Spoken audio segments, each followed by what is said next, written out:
कहानी शुरुआत होती है 7 साल पहले से, जहाँ पर एक डंजन ब्रेक हुआ था। बहुत से लोगों ने अपनी जान गंवाई, जिनमें अपने एमसी के पेरेंट्स भी शामिल थे। उस दिन एमसी ने अपना सब कुछ खो दिया। उसके आंख में खून के आंसू थे। वो सिर्फ एक ही कसम खाता है कि मैं हंटर बनूंगा और सभी मॉन्स्टरों को खत्म कर दूंगा। लेकिन प्रेजेंट में आज 7 साल बीत चुके हैं और अपने एमसी को जिम हंटर ट्रेनर ने निकाल दिया गया है। वो याद करता है कि कैसे जिम ट्रेनर ने उसकी बेइज्जती करके उसे जिम से निकाला था। वो कहता है कि तुम्हें ट्रेन करते करते 7 साल हो चुके हैं, लेकिन तुमने 1% भी इम्प्रूव नहीं किया है। यहाँ तक कि नॉर्मल हंटर कुछ महीनों में ही अपना टैलेंट एक्टिवेट कर लेते हैं। वो सीधे सीधे बोल देता है कि हम तुम जैसे कचरे को यहाँ नहीं रख सकते। एमसी बेंच पे बैठा हुआ सोच ही रहा होता है, तभी पीछे से आवाज आती है। एक माँ अपने बेटे से पूछ रही होती है कि जब लाइफ में प्रॉब्लम्स ही प्रॉब्लम्स हो तो क्या करना चाहिए। बच्चा बिना डरे जवाब देता है कि जब लाइफ में मुसीबत आए तो ब्रेव बनना चाहिए और गिव अप नहीं करना चाहिए। ये सब सुन के एमसी को ये लाइन हिट करती है और वहां से वो भागता है। और वो वहां से भागते हुए सोच रहा होता है कि अगर मैंने 7 साल तक गिव अप नहीं किया तो अब क्यों करूं। वो भागता है और जिम ओनर के घर के सामने खड़ा होता है। वो उसका दरवाजा खटखटाता है, जिससे ओनर बाहर आता है। वो कहता है कि मुझे एक आखिरी मौका दे हंटर टेस्ट देने का। ओनर उस पर गुस्सा हो जाता है और चिल्ला के कहता है कि तुम्हें अभी तक समझ में नहीं आया कि तुम एक कचरा हो, और उसे एक पंच मारता है, जिससे अपना एमसी कूड़े में जाके गिरता है। वो जाते जाते कहना नहीं बोलता कि तुम अभी भी एक कचरा ही हो। ये सब सुन के अपना एमसी पूरा टूट जाता है। वो सिर्फ एक ही विश करता है कि काश मेरे पास भी कोई टैलेंट होता। शायद से उसकी ये आवाज़ किसी ने तो सुन ली है। उसके कानों में एक आवाज़ गूंजती है कि आपको टावर ऑफ ट्रायल्स के लिए चुना गया। ये सुनकर अपना एमसी शॉक हो जाता है। वो अपने आप को पानी में डूबता पाता है और वो अपनी मदद के लिए हेल्प चिल्लाता है, जिसे सुनकर ओनर बाहर आता है। वो कहता है कि तुम अभी तक यहाँ से नहीं गए, लेकिन एमसी को वहाँ ना पाकर वो शॉक हो जाता है। तभी हमें दूसरी तरफ दिखाया जाता है, जहाँ अपने एमसी किसी समुद्र में डूब रहा है और फिर दूसरी तरफ में निकलता है। अपने एमसी सोच रहा होता है कि ये सब क्या चल रहा है। तभी उसके सामने डिफिकल्टी चूज करने के ऑप्शन आते हैं, इजी, मीडियम, हार्ड। वो बिना सोचे इसे एक आखिरी मौका समझते हुए हार्ड मोड को चूज कर लेता है। वो अपने आप को रेगिस्तान के बीच में पाता है। वो कंफ्यूजन में इधर उधर देख रहा होता है कि मैं यहाँ पर कैसे पहुंच गया। तभी सिस्टम की तरफ से उसे तलवार भी दी जाती है और उसे कहा जाता है कि उसका सिर्फ एक ही मकसद है, सरवाइव करना, जिससे उसका टैलेंट अनलॉक हो जाएगा। ये सब सुन के एमसी सोच रहा होता है मैंने अपने पूरे 7 साल दिए हैं, लेकिन मेरे पास अभी भी कोई ट्रेट अनलॉक नहीं हुआ, लेकिन अब ये मेरा आखिरी मौका है। जैसे ही वो सोर्ड की तरफ बढ़ता है, तभी उसके नीचे से कोई हलचल होती है और उसके पीछे एक सैंड गोलम अपेयर होता है। एमसी उसे देख के घबरा जाता है, लेकिन सिस्टम कोई नहीं कर सकता। सिस्टम अपना टाइम चालू करता है 10 मिनट। अपना एमसी तलवार उठाता है और उससे भागने लगता है। वो सोच रहा होता है कि मैं यहाँ पर कहाँ फंस गया। तभी सिस्टम से आवाज़ आती है, अगर तुमने यहाँ पर हारे तो तुम्हारी सीधा मौत हो जाएगी। वो सैंड गोलम से अपनी जान बचा के भाग रहा होता है। वो सिस्टम को गाली देता है कि मुझे टैलेंट का झांसा देकर मारने की कोशिश कर रहा है। वो क्या सैंड गोलम इतना स्लो लगता है, लेकिन उसका शरीर इतना बड़ा है कि मैं कितना भी भाग लूँ वो मेरे पास जल्द से जल्द पहुंच जाता है। उसे इतने बड़े जायंट गोलम को हराने के लिए सिर्फ एक सोर्ड दी गई है। तभी उसके मन में लोगों की हंसी और मजाकिया बातें गूंजने लगती हैं। वो कह रहे होते हैं कि तुम सिर्फ एक कचरा हो, तुम हार क्यों नहीं मान लेते।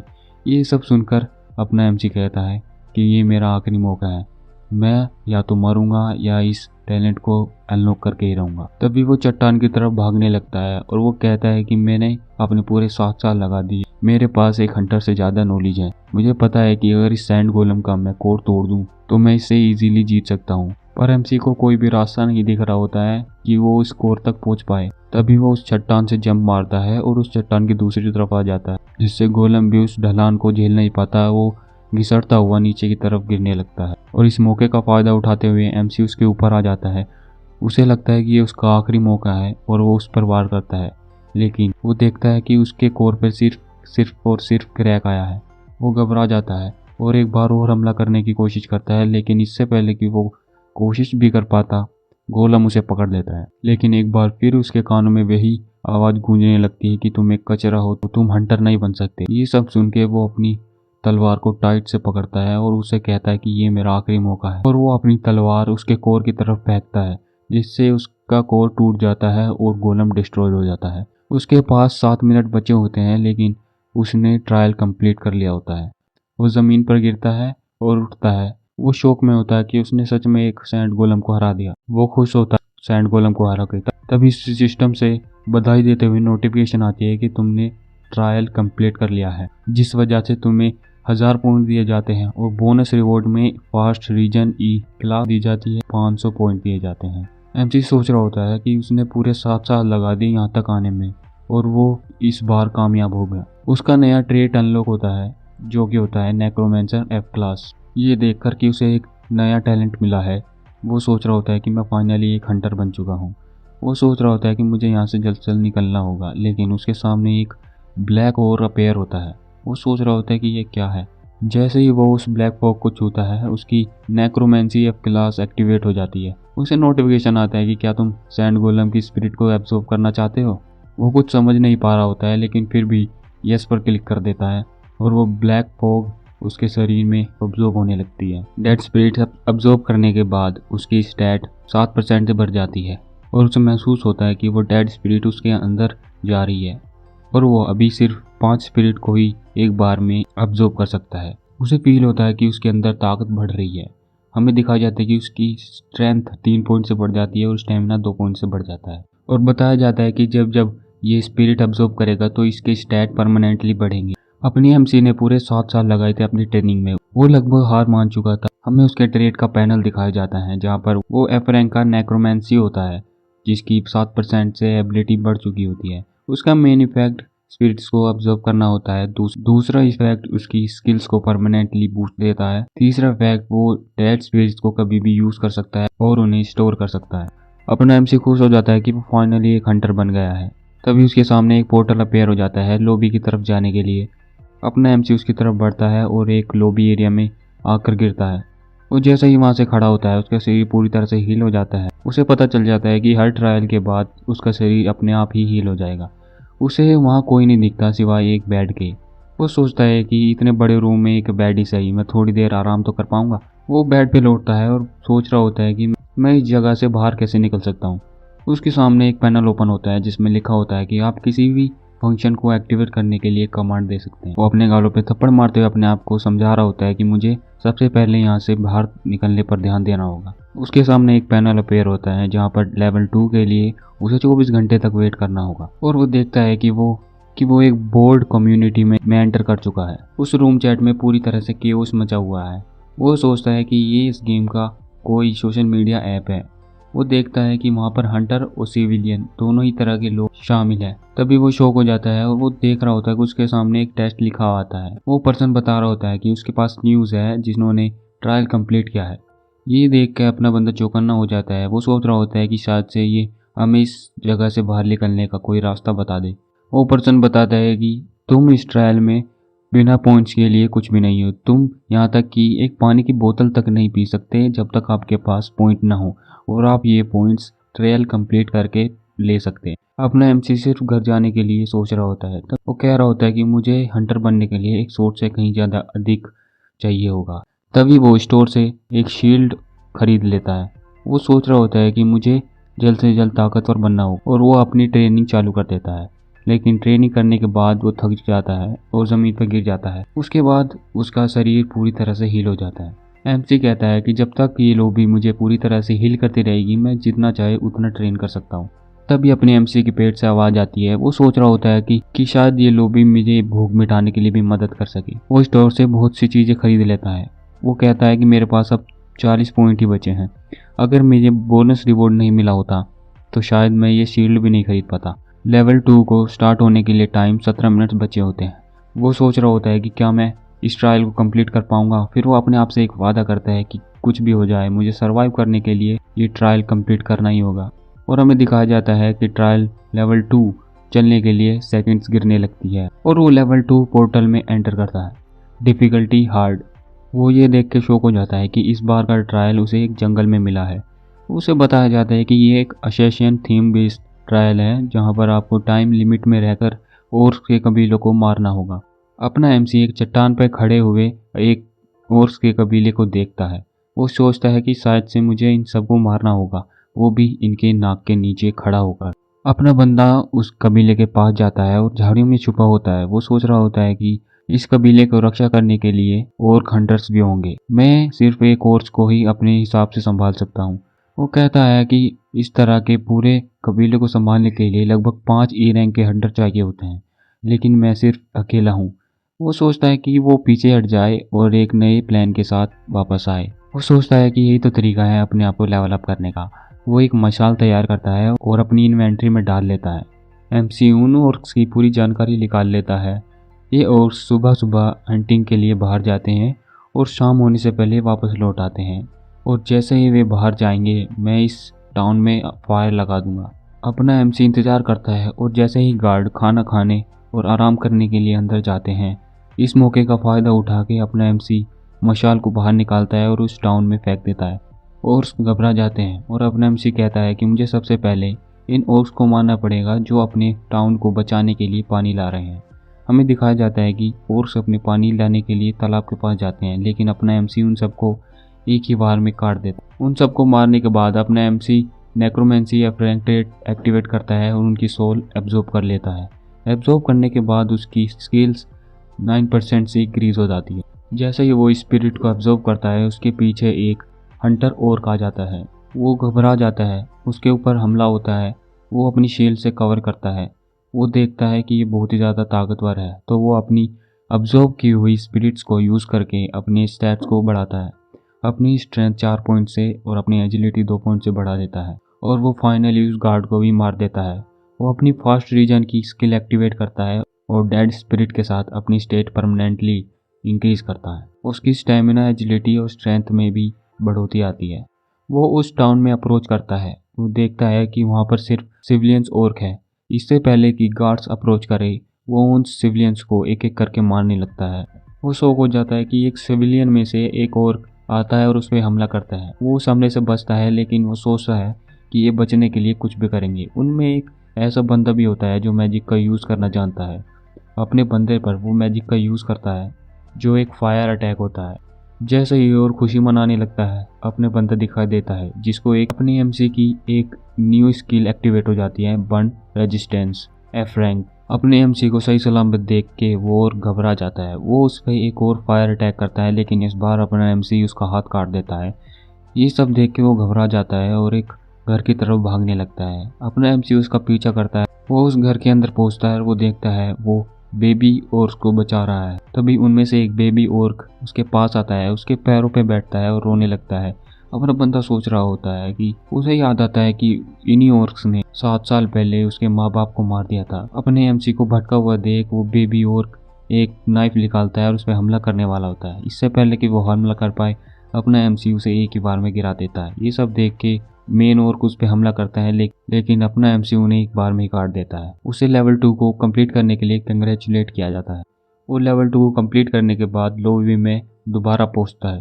वो देखता है कि लेवल 2 बहुत ही ज़्यादा हार्ड था। उसके सामने एक नोटिफिकेशन आता है कि मेरे पास एक क्वेश्चन है, अर्थ पे कैसे जाया जाए। अपना बंदा भी ये देख कर शौक हो जाए कि असल में अर्थ पर जाया कैसे जाए। उसके सामने नोटिफिकेशन आता है कि हर लेवल पे पहुंचने के बाद आपको एक मौका दिया जाएगा एडमिन से क्वेश्चन पूछने का। उस चैट में हर बंदा अर्थ पर वापस जाना चाहता है। हमें बताया जाता है कि जब कोई हंटर लेवल 5 पे पहुंचेगा तो उसे मौका दिया जाएगा। कोई हंटर लेवल 5 पे पहुंचता है तो उसे रिटर्न स्टोन दिया जाता है, टेम्परेरी रिटर्न स्टोन दिया जाता है, जो कि अर्थ पर कुछ दिनों के लिए जाने के लिए होता है। जैसे ही आप लेवल 8 पे पहुंचते हैं तो आपको एक अपॉर्चुनिटी मिलती है कि आप परमानेंटली अर्थ पर जा सको। अपना एमसी कहता है कि भले ही मुझे अर्थ पर वापस जाना है, लेकिन मुझे इस जगह पर हंटर के रूप में एक नाम बनाना होगा। हमें उसका ट्रेड पैनल दिखाया जाता है, जहाँ पर उसके नोक्रोमेंसी एफ स्किल 65% से बढ़ चुकी है। वो ये सोचकर खुश हो जाता है कि अगर मैंने ये पावर अर्थ पर ले जा पाया तो मैं अर्थ पर अनस्टॉपेबल हो जाऊंगा। लेकिन उसे ये हार्ड लगता है कि लेवल 2 मेरे लिए इतना हार्ड है तो लेवल 8 तो मेरे लिए बहुत ही ज़्यादा हार्ड होगा। वो अपनी स्टेटस मैनुअल खोलता है। वो देखता है कि अभी तक उसके जितने पास भी स्ट्रेंथ पॉइंट है, वो जितने भी सब मिला के वो सिर्फ एक ई लेवल का हंटर है। वो सोचता है कि मैंने ऑर्क के कैप्टन को मारा था जिससे मुझे उसकी सोल मिली थी, मैंने उसका इस्तेमाल ही नहीं किया। जैसे ही वो उसका इस्तेमाल करता है उसके स्टेट्स में बढ़ोतरी होती है, जिससे वो अपने अंदर पावर को इंक्रीज होते हुए महसूस करता है। वो उसको टेस्ट करने के लिए भागता है, जिससे वो दीवार पर चलने लगता है, लेकिन वो अपनी पावर को कंट्रोल नहीं कर पाता और एक दीवार में धंस जाता है, जिससे वो दीवार में उसका फोटो बन जाता है। वो कहता है कि अभी मेरी बॉडी इस पावर से यूज टू नहीं हुई है। फिर वो एक शील्ड, एक डैगर और एक क्लॉक खरीदता है जिससे उसकी पावर इंक्रीज हो जाती है। उन्हें पहनने के बाद अपना बंदा उनका ट्रेल टेस्ट करने के लिए कुछ ट्रिक्स अपनाता है। अगले सीन में हमें दिखाया जाता है कि वो दूसरे डंजन में पहुंच चुका है। हमें दिखाया जाता है कि लेवल 3 हार्ड डिफिकल्टी के साथ डंजन का थीम होता है डुअल। वो देख के शौक हो जाता है कि वो एक केव में है। उसे बताया जाता है कि डार्कनेस विल अपेयर। उसे बताया जाता है कि गार्डियन ऑफ डार्कनेस अपेयर होगा 10 सेकंड में। फिर अपना एमसी स्टैंस लेता है और अपने आप को रेडी करता है। अपने एमसी के पीछे एक डार्कनेस अपेयर होती है। जैसे ही अपने बंदे को पता चलता है उसके पेट में एक चाकू घोंप दिया जाता है। उसे बताया जाता है कि आपको इस लेवल को कंप्लीट करने के लिए इस हराना होगा।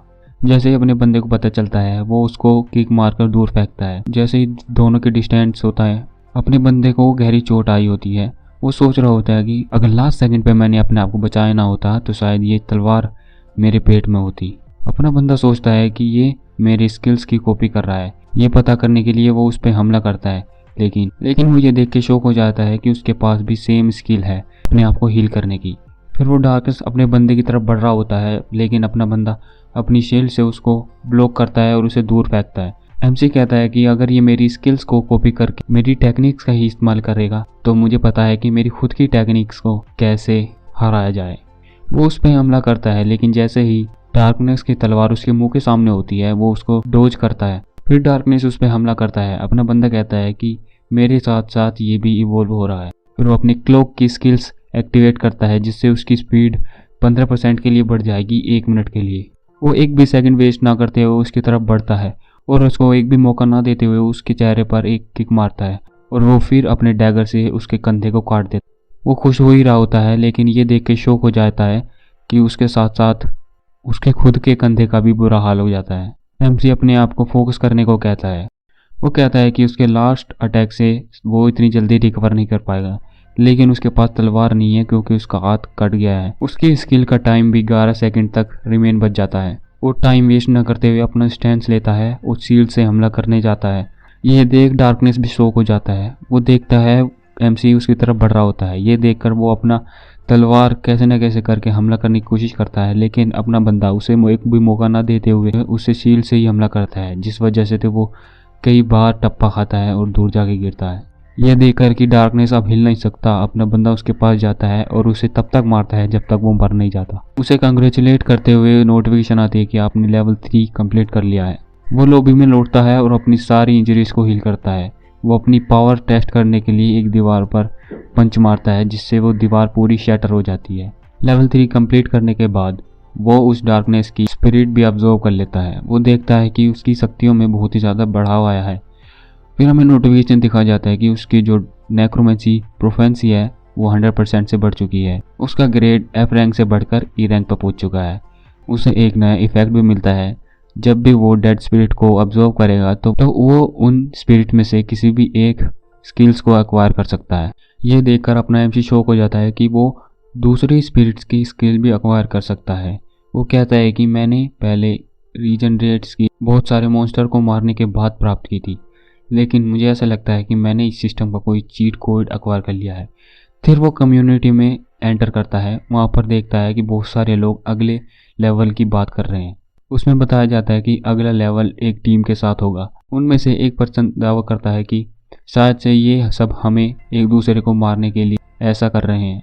अपना ये बंदा पढ़कर शौक हो जाता है कि शायद से हमें अगले लेवल में एक दूसरे को मारना होगा। फिर हमें लेवल 4 का सीन दिखाया जाता है जहाँ पर उसे कंप्लीट करने का टाइम लिमिट 1 दिन होता है। अगर वे टाइम लिमिट में रहकर अगर ये चैलेंज कंप्लीट नहीं कर पाते हैं तो इनकी एक ही पेनल्टी होगी, डेथ। अपना एमसी वहाँ पहुँचता है और अपने सामने 2 लोगों को पाता है। एक लड़की उसके पास आकर कहती है अगर हम एक ही टीम है तो हमें एक दूसरे को जानना चाहिए। वो अपना नाम हायन ली बताती है।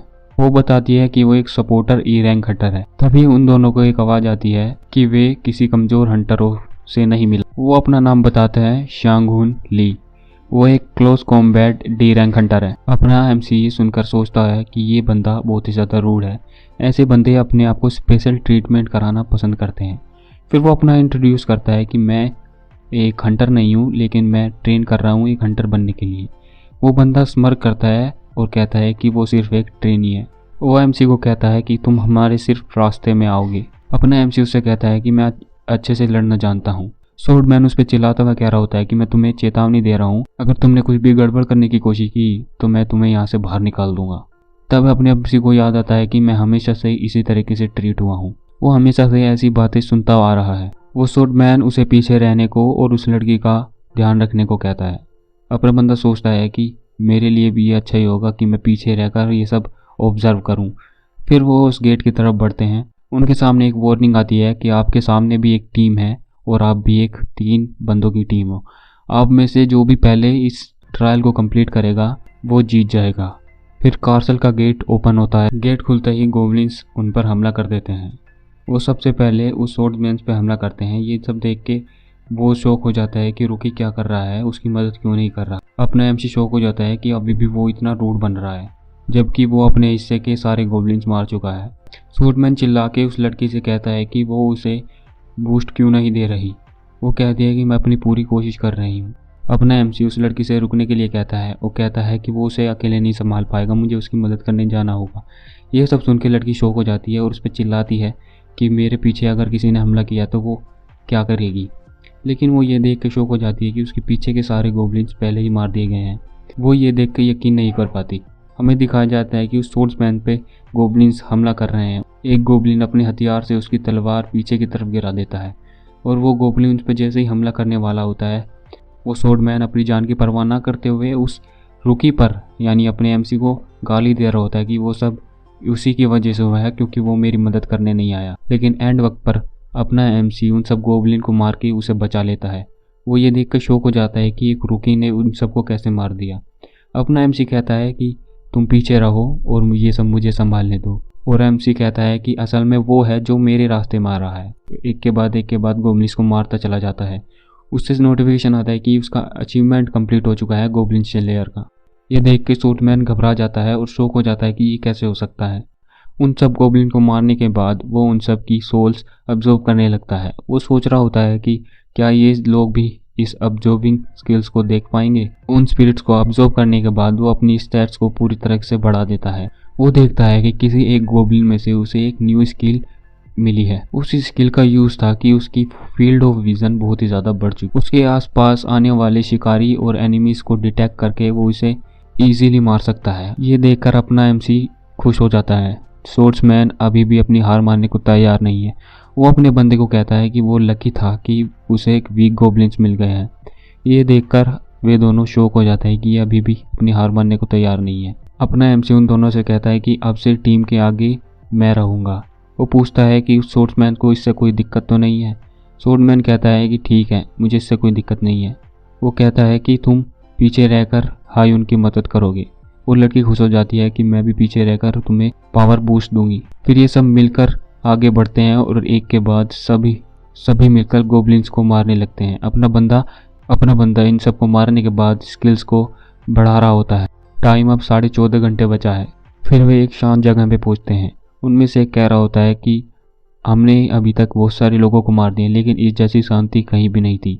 वे शौक हो जाते हैं। अपना बंदा किसी चीज़ को देख के उसकी तरफ बढ़ रहा होता है। वे देख कर शौक हो जाता है कि यहाँ पर सभी गोब्लिन्स पहले ही मारे जा चुके हैं। स्वॉर्डमैन पूछता है कि क्या हुआ यहाँ पर। अपना बंदा देखता है कि खून अभी भी गर्म है। इसका मतलब जो दूसरी टीम है वो अभी भी नियर बाय होंगी, हम उसे पकड़ सकते हैं। फिर उसे याद आता है कि अगर मेन बॉस हमसे पहले उस टीम ने मार दिया तो हमारे लिए एक ही पेनल्टी होगी, जो कि होगी डेथ। वो कहता है कि हमें जल्दी से मूव करना पड़ेगा। फिर हमें दूसरी टीम को दिखाया जाता है जहाँ वे बंच ऑफ गोब्लिन्स को मार रहे होते हैं। हमें दिखाया जाता है कि उनका बॉस उनके एक टीममेट से कह रहा होता है तुम्हें सच में लगता है कि ये आखिरी वाला था। उनकी टीम में से एक बंदा कहता है कि तुम्हारी हेल्प करने के लिए शुक्रिया। बॉस कहता है कि तुम्हें सच में लगता है कि तुम्हारी बेवकूफ़ी भरे इस काम से मैं थक चुका हूँ। ये सुनकर उसका टीममेट भी ऑकवर्ड हो जाता है। वे सब बॉस गेट के सामने पहुंचते हैं। बॉस उनमें से एक बंदे को उस गेट को खोलने के लिए कहता है। जैसे ही वो बंदा गेट ओपन करता है उनके सामने नोटिफिकेशन आता है कि इस एरिया में दोनों टीमों का होना ज़रूरी है और इस एरिया से सिर्फ एक टीम ही वापस जा सकती है। अगर जब तक ये टीम टाइम लिमिट के अंदर अगर दोनों में से कोई भी नहीं मरता तो दोनों की डेथ हो जाएगी। हमें एक बैरियर दिखाया जाता है। इसका मतलब है दोनों टीम एक ही एरिया में आ चुकी हैं। ये देखकर ये सब शौक हो जाते हैं। अपनी एमसी की टीम अप्रोच करती है। दोनों की टीमों की नज़र एक दूसरे से मिलती है। अपना एमसी अपनी टीम से कहता है कि हम पहले उन पर अटैक करेंगे। एमसी हायून से कहता है कि तुम मुझे एजिलिटी की बफ देना। और बाकी बचा बफ शांगुन को देना। हायुन एमसी से कहती है कि मुझे पता है कि तुम कितने ताकतवर हो, लेकिन सामने वाली टीम भी कम ताकतवर नहीं लगती। एमसी कहता है कि मुझे पता है, अगर मुझे कोई डेंजर फील होगा तो मैं सिग्नल दूंगा। ये सुन के हायुन एमसी को बफ देती है। हायुन अपने एमसी को बफ देती है। एजिलिटी 2% से बढ़ जाती है, जो कि 10 मिनट तक टिकेगी। अपना एमसी सोचता है, मैं अब वो ऑर्डिनरी पर्सन नहीं रहा जो मैं पहले था। मैंने एक ही बार में अकेले 30 गोब्लिन को एक साथ हराया था। सामने वाली टीम रेडी हो जाती है क्योंकि अपना एमसी उनकी तरफ बढ़ रहा होता है।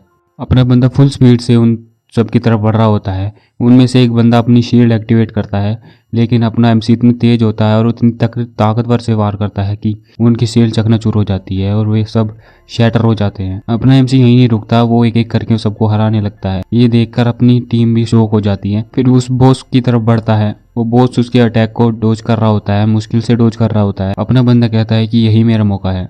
एमसी पीछे से हमले करने की कोशिश करता है, लेकिन एंड वक्त पर एनिमी टीम का बॉस बच जाता है।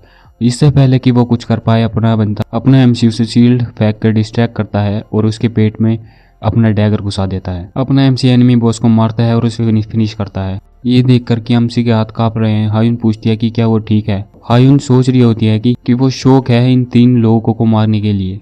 मुझे लगता है कि इसका कोई पास्ट रहा होगा। अपना बंदा कहता है कि मैं ठीक हूँ, हमें अब बॉस की तरफ बढ़ना चाहिए। दोनों बिना सवाल पूछे उसके बाद से एग्री करते हैं।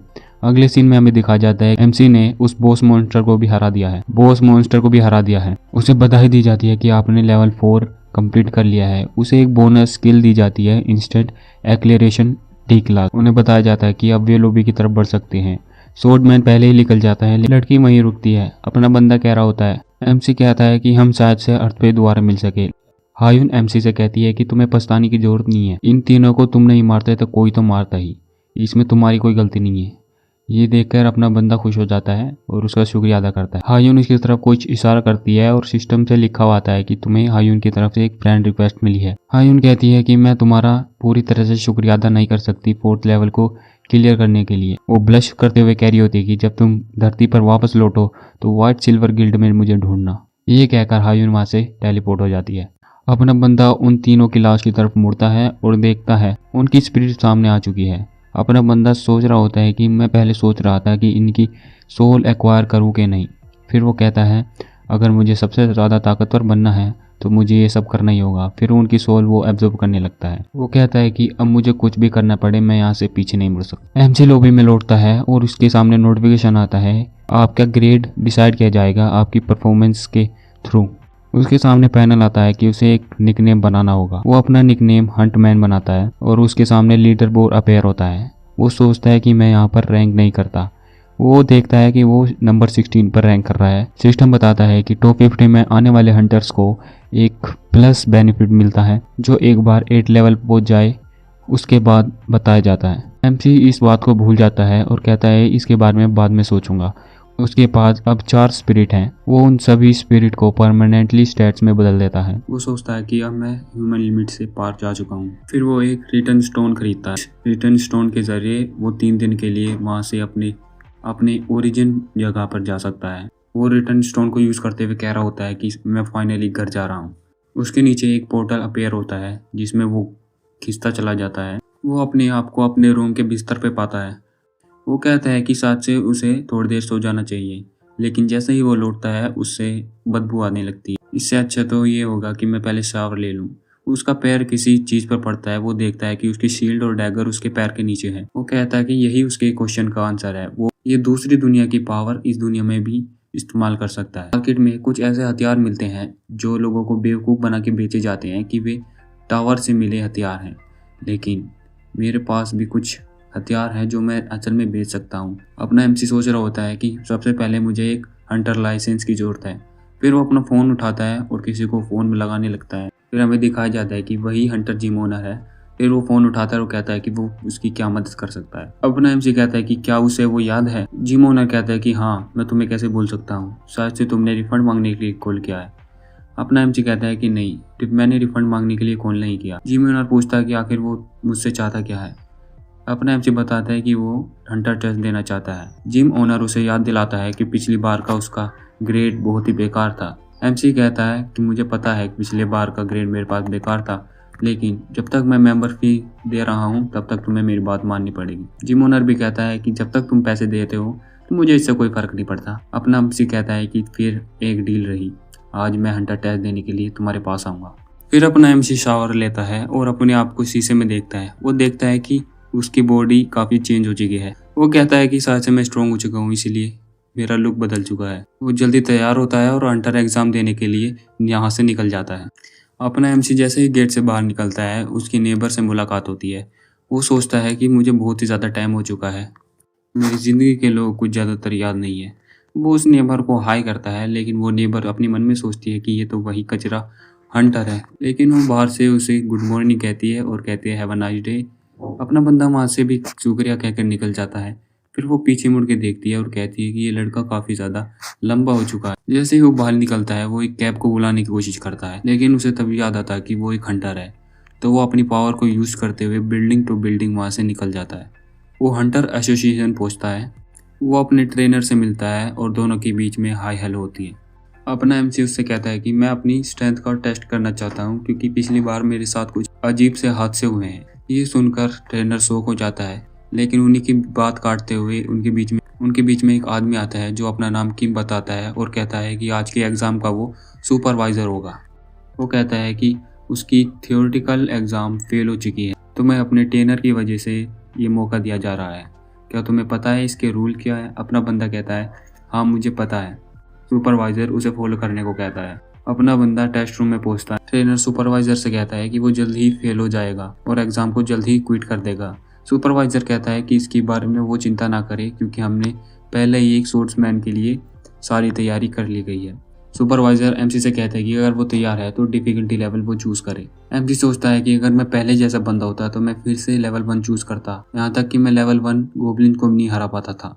लेकिन आज ट्रेनर उसे चढ़ाते हुए कह रहा होता है कि तुम्हें फिर से लेवल 1 चूज़ करना चाहिए, लेकिन उसकी बात काटते हुए एमसी कहता है कि मैं लेवल 10 चूज़ करूँगा। ट्रेनर शॉक हो जाता है और उसे मजाक उड़ाते हुए कह रहा होता है कि वो मजाक कर रहा है।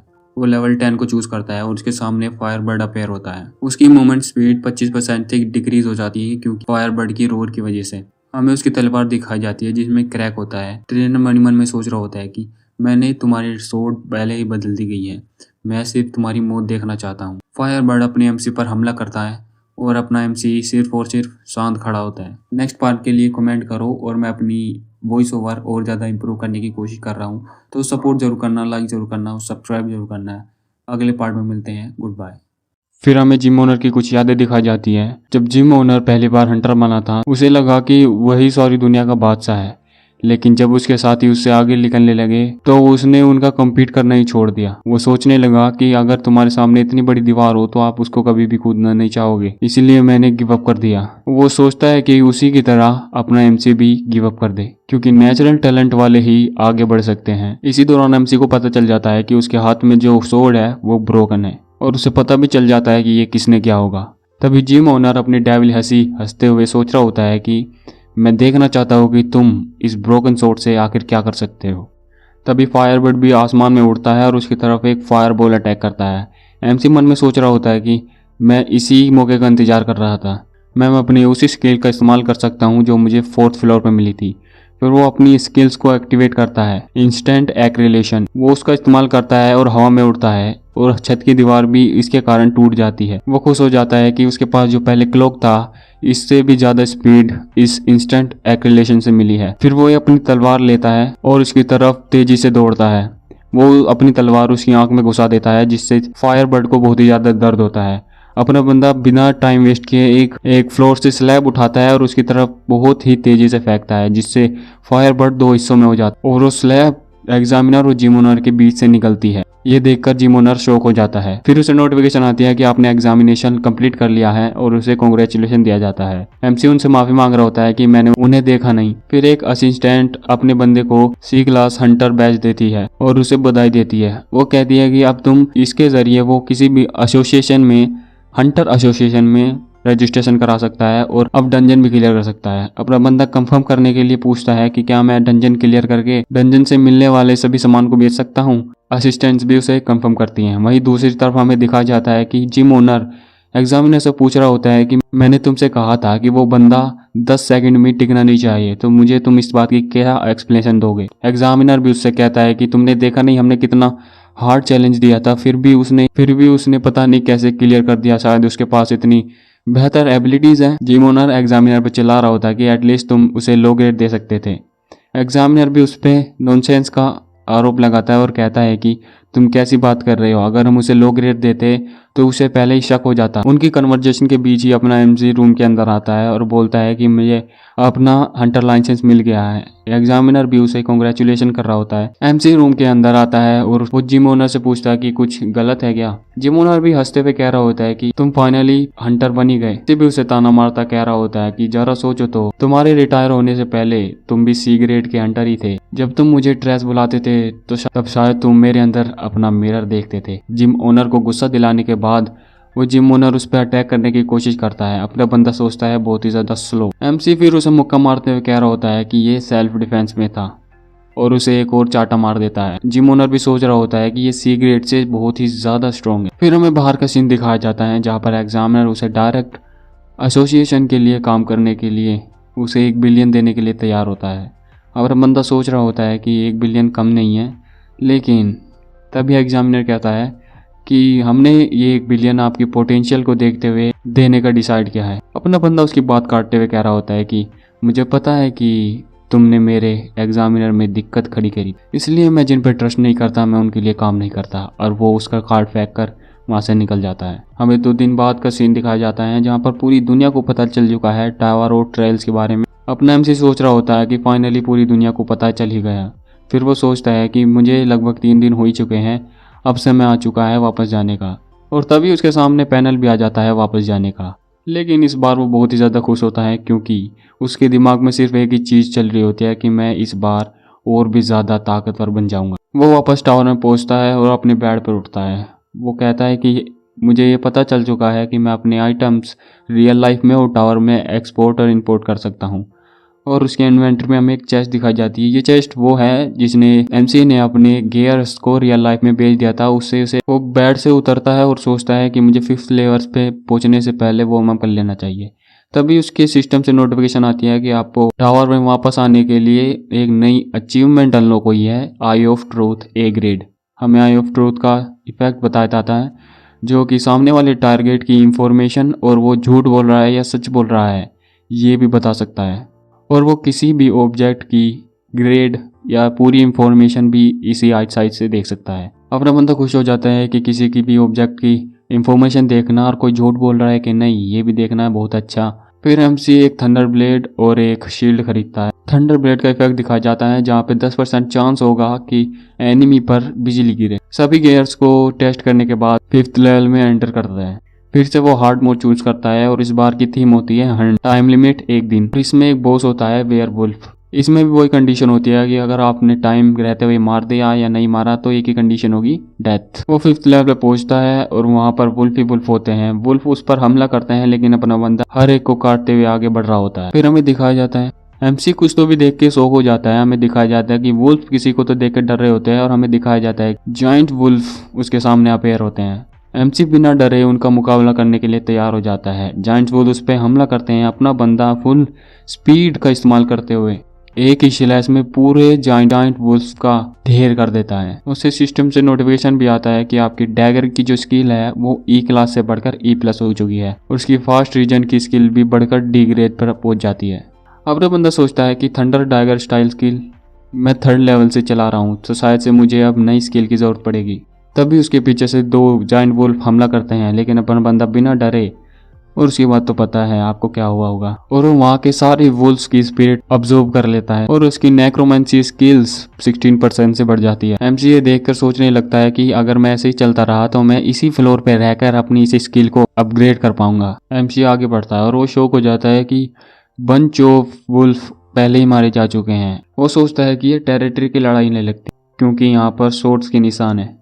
वो अपनी आई ऑफ ट्रूथ एक्टिवेट करता है और दिखाया जाता है कि D ग्रेड की प्रोफेंसी और slicing through the rock wall ने काटा है। उसके दिमाग में चल रहा होता है कि अभी भी मुझे टावर के बारे में बहुत सारी जानकारी नहीं है। तभी उससे चिल्लाने की आवाज़ आती है। वो उसकी तरफ भागता है। वो अब एक गुफा की वो गुफा के पास पहुंचता है। वो अंदर जाके देखता है कि वेयरवुल्फ पहले ही मारा जा चुका है। सिस्टम से नोटिफिकेशन आती है कि वेयरवुल्फ हैज डेड और कारण की जानकारी हो रही है। एमसी भी ये देखकर शॉक हो जाता है कि वेयरवुल्फ पहले ही मारा जा चुका है। आइडेंटिफिकेशन कंप्लीट होते ही हमें बताया जाता है कि एक अननोन पार्टी के द्वारा वेयरवुल्फ मारा जा चुका है और इसके बदले उसे नया ऑब्जेक्ट मिल जाता है कि जिस पार्टी ने वेयरवुल्फ को मारा है आपको उसको मारना होगा। एमसी ये देखकर शॉक हो जाता है कि टावर जैसी कोई चीज एग्जिस्ट कर सकती है और वो दूसरी डायमेंशन से आया है। सामने वाला वॉरियर अपने बंदे को चढ़ाते हुए कह रहा होता है कि एक और चूहा आ गया। वो अपने एमसी से कहता है कि क्या वो डर गया।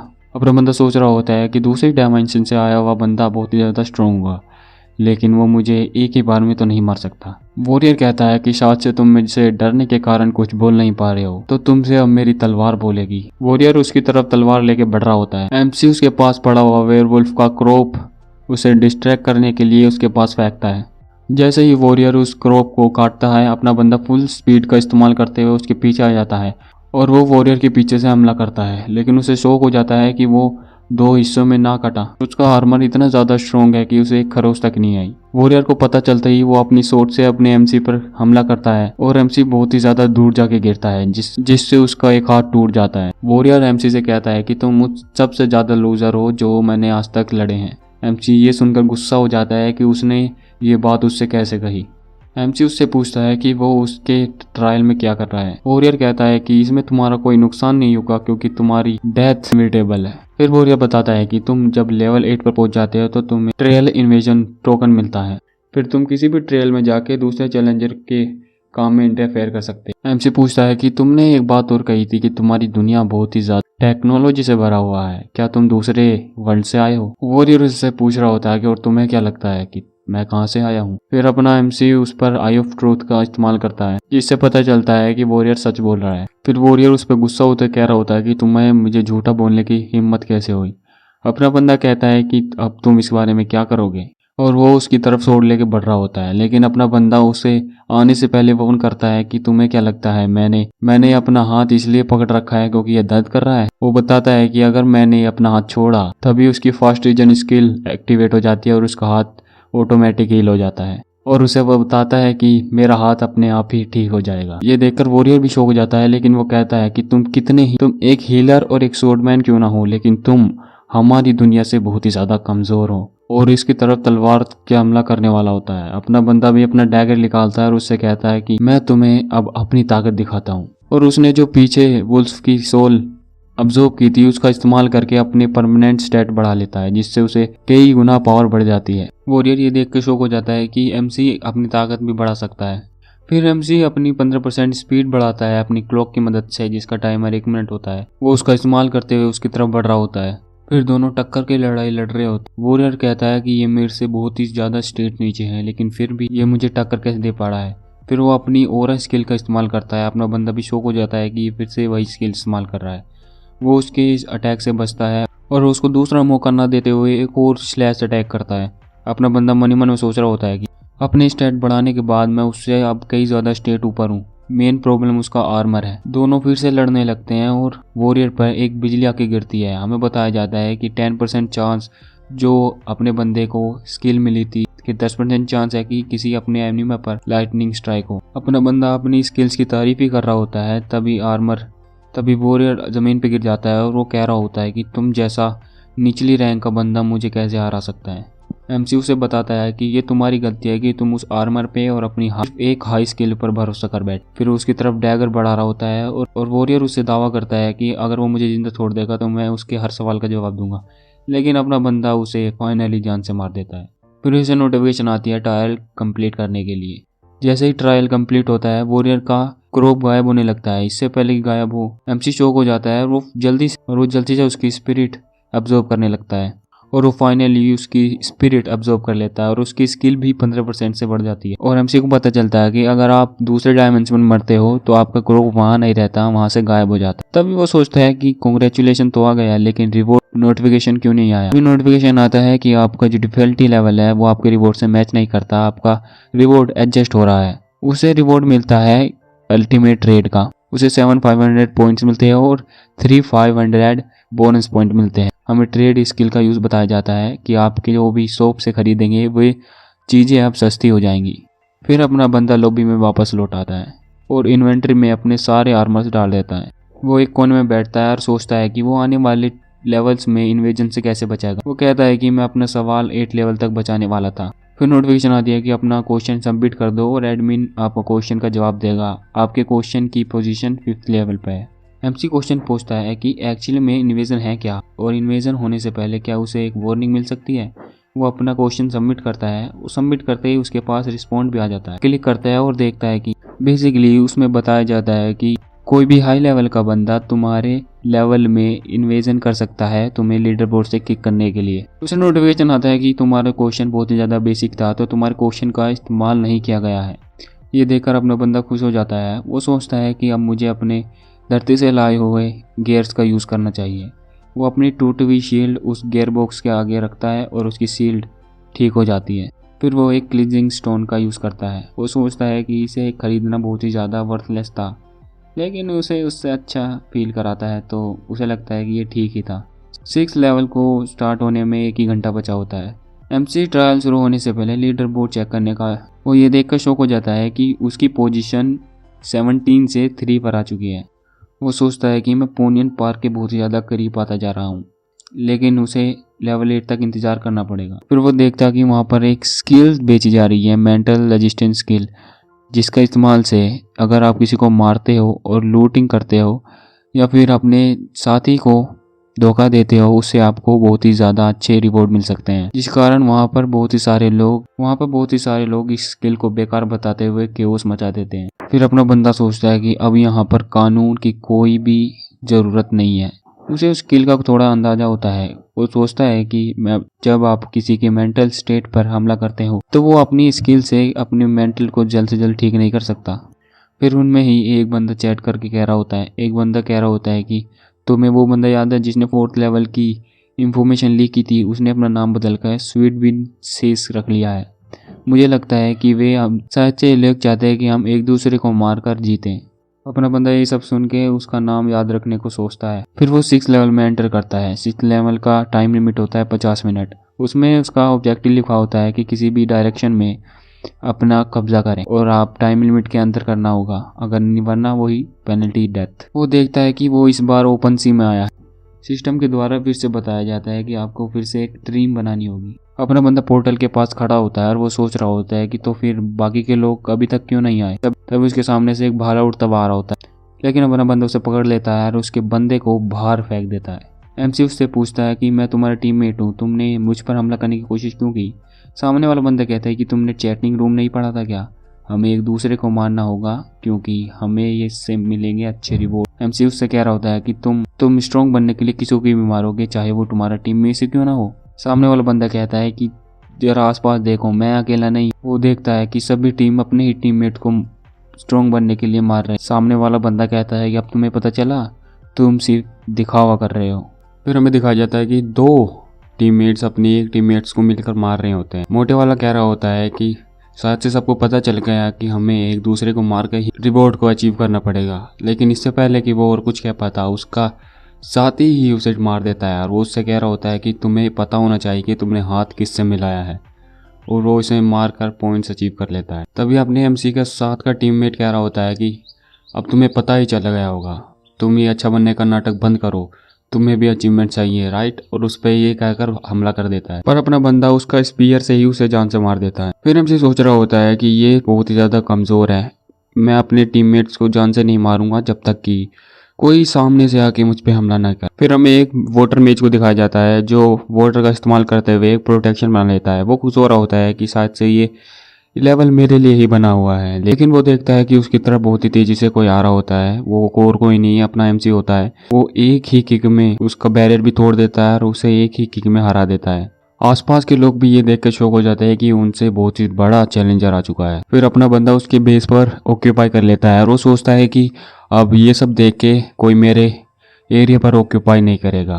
तभी उसके सिस्टम से भी नोटिफिकेशन आ जाती है कि आपने एक एरिया ऑक्यूपाई कर लिया और आपको दूसरे चैलेंजर्स को रोकना पड़ेगा अपने एरिया को ऑक्यूपाई करने से पहले। और टाइम लिमिट से 10 मिनट बची होती है। एमसी वहाँ बैठा हुआ सोच रहा होता है कि जब मैं 5 लेवल पे रिटर्न स्टोन का इस्तेमाल किया था तो उस दौरान कई सारे लोग मुझसे ऊपर हो चुके हैं, लेकिन मेरे एरिया में लगता है मेरे से वीकर ही लोग आए हैं। फिर वो बताता है कि चाहे मैं कितना भी इस 6 लेवल के बारे में सोच रहा हूँ, मैं कितना ही इन्हें डरा के भगा दूँ, लेकिन इवेंचुअली इन्हें कोई ना कोई मार ही देगा। तभी नोटिफिकेशन आता है कि आपकी ऑक्यूपेशन बंद कर दिया गया है क्योंकि आपके एरिया में कोई अनदर टीम आ चुकी है। हमें दिखाया जाता है कि वहाँ पे 4 लोगों की टीम आ चुकी है। वो कह रहा होता है कि तुम्हें यकीन नहीं हो रहा होगा कि हम 4 लोग एक ही टीम में कैसे हैं। अपना बंदा कह रहा होता है कि मुझे पता है तुम सब लोग को मार के चारों अचीवमेंट्स क्लियर करना चाहते हो। फिर किलर अपनी तारीफ करते हुए कुछ तो बोल रहा होता है और एमसी की तरफ अपने 2 बंदे भेजता है।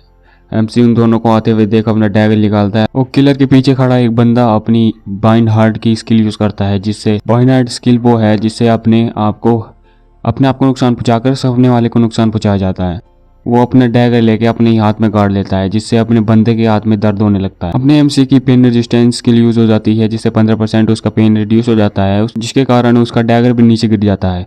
फिर एक शील्ड वाला बंदा अपने हाथ में मैजिक करते हुए उस पर एक मैजिक स्प्लैश मारता है, जिससे उसके सारे ट्रेल्स 10 पॉइंट से नीचे गिर जाते हैं। अपना बंदा सोच रहा होता है कि ये सारे मिलकर मुझे अकेले को हराना चाहते हैं, लेकिन इनकी बदकिस्मती है कि मैं कोई ऑर्डिनरी चैलेंजर नहीं हूँ। तभी एक बंदा उस पर स्वॉर्ड से हमला करता है। अपना बंदा उसे डोज करता है और कह रहा होता है कि तुमने चाल बहुत ही अच्छे से चली, लेकिन तुमने एक गलती कर दी। अपना बंदा उसकी तरफ अपना हाथ बढ़ाता है और उसे एक ही बार में जमीन पे देके मारता है। सारे बंदे ये देखकर शॉक हो जाते हैं कि उसने एक हिट में उसके एक बंदे को मार दिया। तभी हमें दिखाया जाता है कि उसकी नई स्किल अनलॉक हो चुकी है, 1 हिट के। स्किल का नाम होता है एलिथिज्म एफ रैंक। हमें इसके बारे में बताया जाता है कि बेसिकली ये है कि अपने बंदे की स्ट्रेंथ बहुत ही ज्यादा बूस्ट हो जाएगी, जो सामने वाले बंदे को एक हिट में मारने के लिए काफी होता है। तभी उसके पीछे से वो शील्ड वाला बंदा स्नेक अटैक करने की कोशिश करता है। फिर से एलिथिज्म स्किल एक्टिवेट होती है और अपना बंदा वहां से गायब हो जाता है। वो उसके पीछे आता है और उसके चेहरे पर एक अपना नी मारता है। वो हवा में उड़ते हुए उसके चेहरे पर अपनी किक लैंड करता है, जिस वजह से उसकी एक नई स्किल अचीवमेंट हो जाती है, कोल्ड ब्लडेड किलर। अपना बंदा उसको जमीन पे देके मारता है। ये देखकर लीडर भी बहुत ही ज्यादा शॉक हो जाता है। एमसी उसकी तरफ बढ़ रहा होता है। तभी उसके साइड में वाला बंदा कहता है कि अब हमें क्या करना चाहिए। वो जरा भी इंतजार ना करते हुए लीडर अपनी तलवार निकालता है और उसके पैर पे एक कट मार देता है, जिसकी वजह से अपने एमसी के पैर पे भी वो डैमेज ट्रांसफर हो जाता है। अपना बंदा सोच रहा होता है कि ये ज़्यादा दर्द नहीं करता, लेकिन ये मेरी मूवमेंट स्पीड बहुत ही ज़्यादा स्लो कर देगा। वो बंदा भी शौक हो जाता है कि क्या तुम्हें मुझे मारना है, लेकिन लीडर उसकी बात ना सुनते हुए उस पर बहुत ही ज़्यादा तेज़ी से वार करने लगता है और उससे कह रहा होता है कि तुम मेरे पास आने की हिम्मत भी मत करना।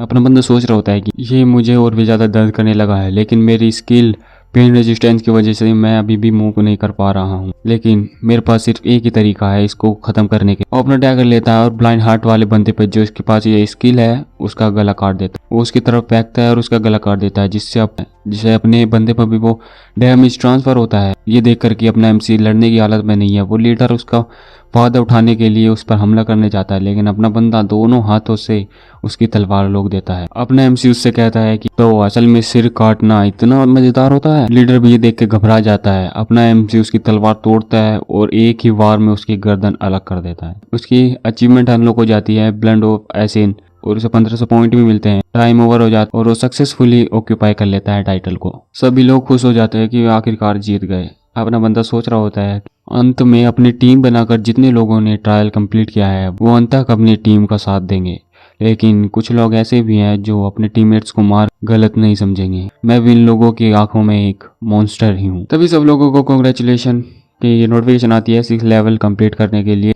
एमसी को एक रिवॉर्ड मिलता है रैंडम लूट बॉक्स बी क्लास का और उसे 8000 पॉइंट्स भी मिलते हैं। उन सबको बताया जाता है कि वे लॉबी लौट सकते हैं। जब सब लोग वहां से निकल जाते हैं अपना बंदा वहीं रुककर सभी स्पिरिट्स को ऑब्जर्व करता है, जिससे स्टेट्स बढ़ने लगती है। उसकी नेक्रोमेंसी ट्रेट फिर से बढ़कर ई क्लास से डी क्लास पर पहुंच जाती है। अपना बंदा लॉबी में आता है, वो अपनी अचीवमेंट्स की लिस्ट को देखता है। टॉप लिस्ट में एक ही एस रैंक की अचीवमेंट होती है बैक टू द टावर। फिर एमसी एक एक करके अपनी सभी अचीवमेंट्स को देख रहा होता है। उसे पता चलता है कि जब भी मैं एक नई अचीवमेंट अनलॉक करता हूँ तो उसको अलग अलग प्रकार के रिवॉर्ड्स मिलते हैं, जैसे कि कोई स्किल्स, स्टेट बूट्स या फिर पॉइंट्स। तभी उसे याद आता है कि उसे एक रैंडम लूट बॉक्स मिला। वो रैंडम लूट बॉक्स को निकालता है और उसे खोलता है। तभी उसके अंदर से कुछ बेबी गोलम जैसा निकलता है। अपना बंदा ये देख के शॉक हो जाता है और सोचता है कि क्या मैं उसे मार दूं। अब एमसी उसकी तरफ बढ़ता है, उसे पकड़ने की कोशिश करता है लेकिन पकड़ नहीं पाता। वो फिर पकड़ने की कोशिश करता है, वो फिर पकड़ने की कोशिश करता है, आखिरकार उसे पकड़ लेता है। वो जैसे ही उसे पकड़ता है लेकिन वो सरप्राइज मिलता है कि वो उसे काट लेता है, जिससे अपने एमसी को बहुत ही ज़्यादा दर्द मिलता है। अब अपने बंदे को आ जाता है बहुत ही ज़्यादा गुस्सा। वो कहता है अब मैं तुम्हें मेरिसी नहीं दिखाने वाला। वो भागता है, अपनी ताकत का इस्तेमाल करते हुए उसके सिर पर क्रिटिकल एक पंच मारता है, जिससे वो बंदा लिटरली फट जाता है और उसके अंदर से निकलता है एक लॉकेट निकलता है और उसे नोटिफिकेशन आती है कि आपको कॉन्ग्रेचुलेशन हाई ग्रेड आइटम पाने के लिए। हमें उस पेंडेंट की इंफॉर्मेशन दिखाई जाती है जो कि होता है worth iron pendant B grade का। उसमें दिखाया जाता है कि ये स्वॉर्डमैनशिप 7% से बढ़ाता है और इसको एक्टिवेट करने के लिए मैजिक एनर्जी की जरूरत होगी।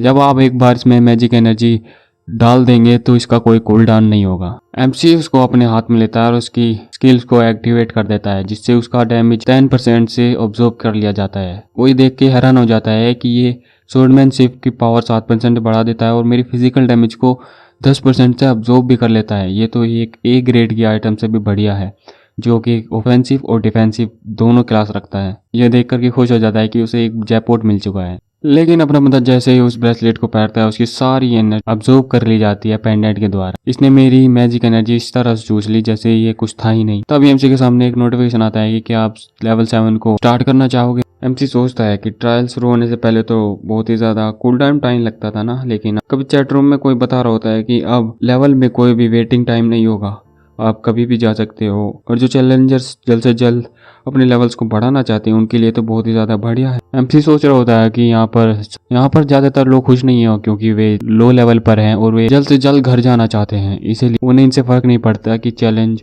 आसान हो गया है कि मुश्किल। और वे लोग जो अपने टीममेट्स को ही मार देते हैं वे अभी भी छुपे हुए हैं।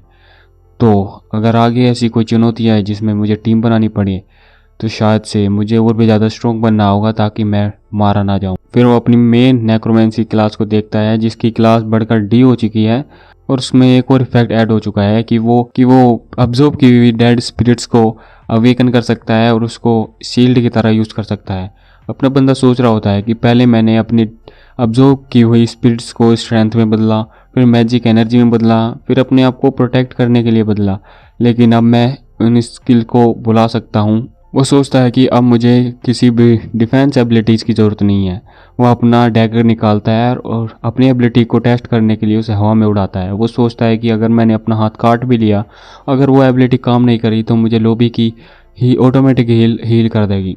वो डैगर उड़ता है और उसके हाथ पर लगता है, लेकिन ये देखकर शॉक हो जाता है कि उसकी डेड स्पिरिट ने उसके सारा डैमेज अब्जॉर्ब कर लिया है और उसकी एक स्पिरिट एक्सपायर हो चुकी है। एमसी ये देखकर खुश हो जाता है कि ये उम्मीद से ज़्यादा बेहतर काम करता है। वो सोचता है कि मुझे कुछ डेड स्पिरिट्स को बचा के रखना चाहिए। फिर वो लीडर को चेक करता है और वो देख के शौक हो जाता है कि उसका नंबर 1 पॉइंट से घटकर 4 नंबर पे आ चुका है। वो सोचता है कि मुझे इसकी चिंता नहीं करना चाहिए क्योंकि मुझे पॉइंटर स्टेट हासिल करने के लिए टॉप 50 में रहना होगा बस। फिर वो सोचता है कि अब मैं बहुत ही ज़्यादा थक चुका हूँ, लोग मेरे चैलेंजेस में इंटरफेयर करते हैं बार बार। फिर वो सीधा ही 7th लेवल में एंटर कर जाता है। वहाँ हमें दिखाया जाता है कि इसका जो थीम होगा वो होगा प्रूफ। उसको 40 मिनट में 3 ट्रायल कंप्लीट करने पड़ेंगे और हमें बताया जाता है कि पिछली बार की तरह अगर आप फेल हुए तो आपको डेथ पेनल्टी मिलेगी। उसका रिवॉर्ड होता है ग्रांस in the wind -1 glass. Hallway में टेलीपोर्ट हो जाता है। वो सोचता है कि अब मुझे यहाँ पर क्या करना होगा, ये तो बाकी ट्रेल से बहुत ही ज़्यादा डिफरेंट थीम है। वो देखता है कि उसके सामने से रोशनी आ रही है, वो उस रोशनी की तरफ बढ़ता है और हमें नोटिफिकेशन आती है कि आप फर्स्ट ट्रेल जोन में एंटर कर चुके हैं। आप प्रूव करो कि आपने अपने डर को ओवरकम कर दिया है। वो वहीं खड़ा होता है जहाँ वो पहली बार खड़ा होता है, उसी रेगिस्तान में। वो सोच रहा होता है कि ये जगह मुझे याद है और अब यहाँ से एक गोलम निकलेगा और तुरंत ही वहाँ से एक गोलम निकल जाता है और उसके पास नोटिफिकेशन भी आता है कि आप जल्द से जल्द इसको क्लियर करो क्योंकि टाइम लिमिट में रहकर आपको 3 ट्रायल कंप्लीट करने हैं। अपना बंदा सोचता है कि मैं अब इस गोलम को आसानी से हरा सकता हूँ। वो सोचता है कि क्या मैं इसे जल्दी से हरा कर वहाँ से अपने नेक्स्ट ट्रायल पर निकल जाऊँ, पर वो देखता है कि इस बार का गोलम पहले वाले से 3 टाइम्स बड़ा है। अब उसके सामने एक बहुत ही बड़ा गोलम खड़ा हुआ है। गोलम उस पर पंच मारने वाला होता है। अपना बंदा तेजी से रिएक्ट करता है और उसके हाथ पे चढ़ते हुए डैगर पकड़ता है और उसके सिर से होते हुए ऊपर उछलता है, लेकिन वो देखते शौक हो जाता है कि वो कोर क्रिस्टल नहीं ढूंढ पा रहा है। तभी गोलम उसे एक हाथ से पकड़ लेता है। एमसी उसके हाथ को काटते हुए बाहर आता है।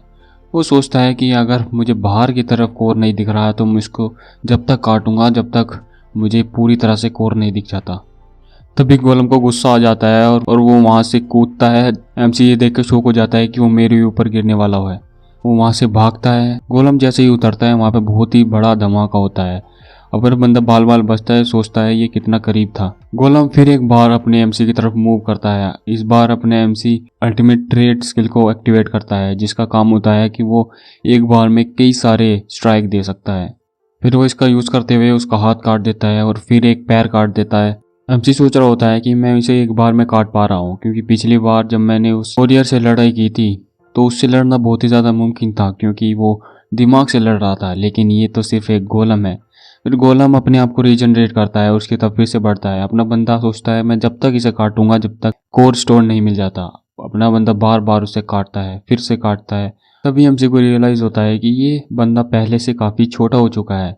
वो उससे कहता है कि तुम तो पहले से ज़्यादा क्यूट हो चुके हो। वो देखता है कि जब भी हर बार मैं जितनी बार उसे काटता हूँ वो रीजनरेट होके वो थोड़ा छोटा होने लगता है। तो इस केस में मैं तुम्हें तब तक काटूंगा जब तक तुम्हारा माना कोर बाहर नहीं आ जाता। वो गोलम ये सुन के उसकी तरफ अटैक करने के लिए बढ़ता है। अपना बंदा एक एक किक में उसे दूर फेंक देता है और उसे एक स्लैश से बीच से काट देता है। वो अपने आप को फिर से रीजनरेट करता है और इस बार उसका कोर स्टोन दिख जाता है। एमसी भी सोच रहा होता है कि इस बार इसका कोर स्टोन इसकी पीठ पर है। मुझे सिर्फ 10 मिनट लगी ये फाइंड आउट करने में कि इसका कोर कहाँ पर है। वो सोचता है कि मुझे अब ज़्यादा टाइम वेस्ट नहीं करना चाहिए, लेकिन उसके पास में एक फिस्ट आता है जिससे वो बच जाता है। तब गोलम और एमसी की बहुत ही ज़्यादा बढ़िया लड़ाई होती है, लेकिन अपना बंदा उसके पीछे आते हुए कह रहा होता है कि मेरे पास ज़्यादा टाइम नहीं है, और इसका वो कोर स्टोन तोड़ देता है। और उसके पास नोटिफिकेशन भी आती है कि आपने अपने फियर को ओवरकम कर लिया है और आपने पहला ट्रायल कंप्लीट कर चुके हैं। गोलम को मारते हुए उसके सामने फिर से एक रोशनी दिखाई देती है जो उसको उसमें खींचने लगती है। अपना बंदा चिल्ला के कह रहा होता है कि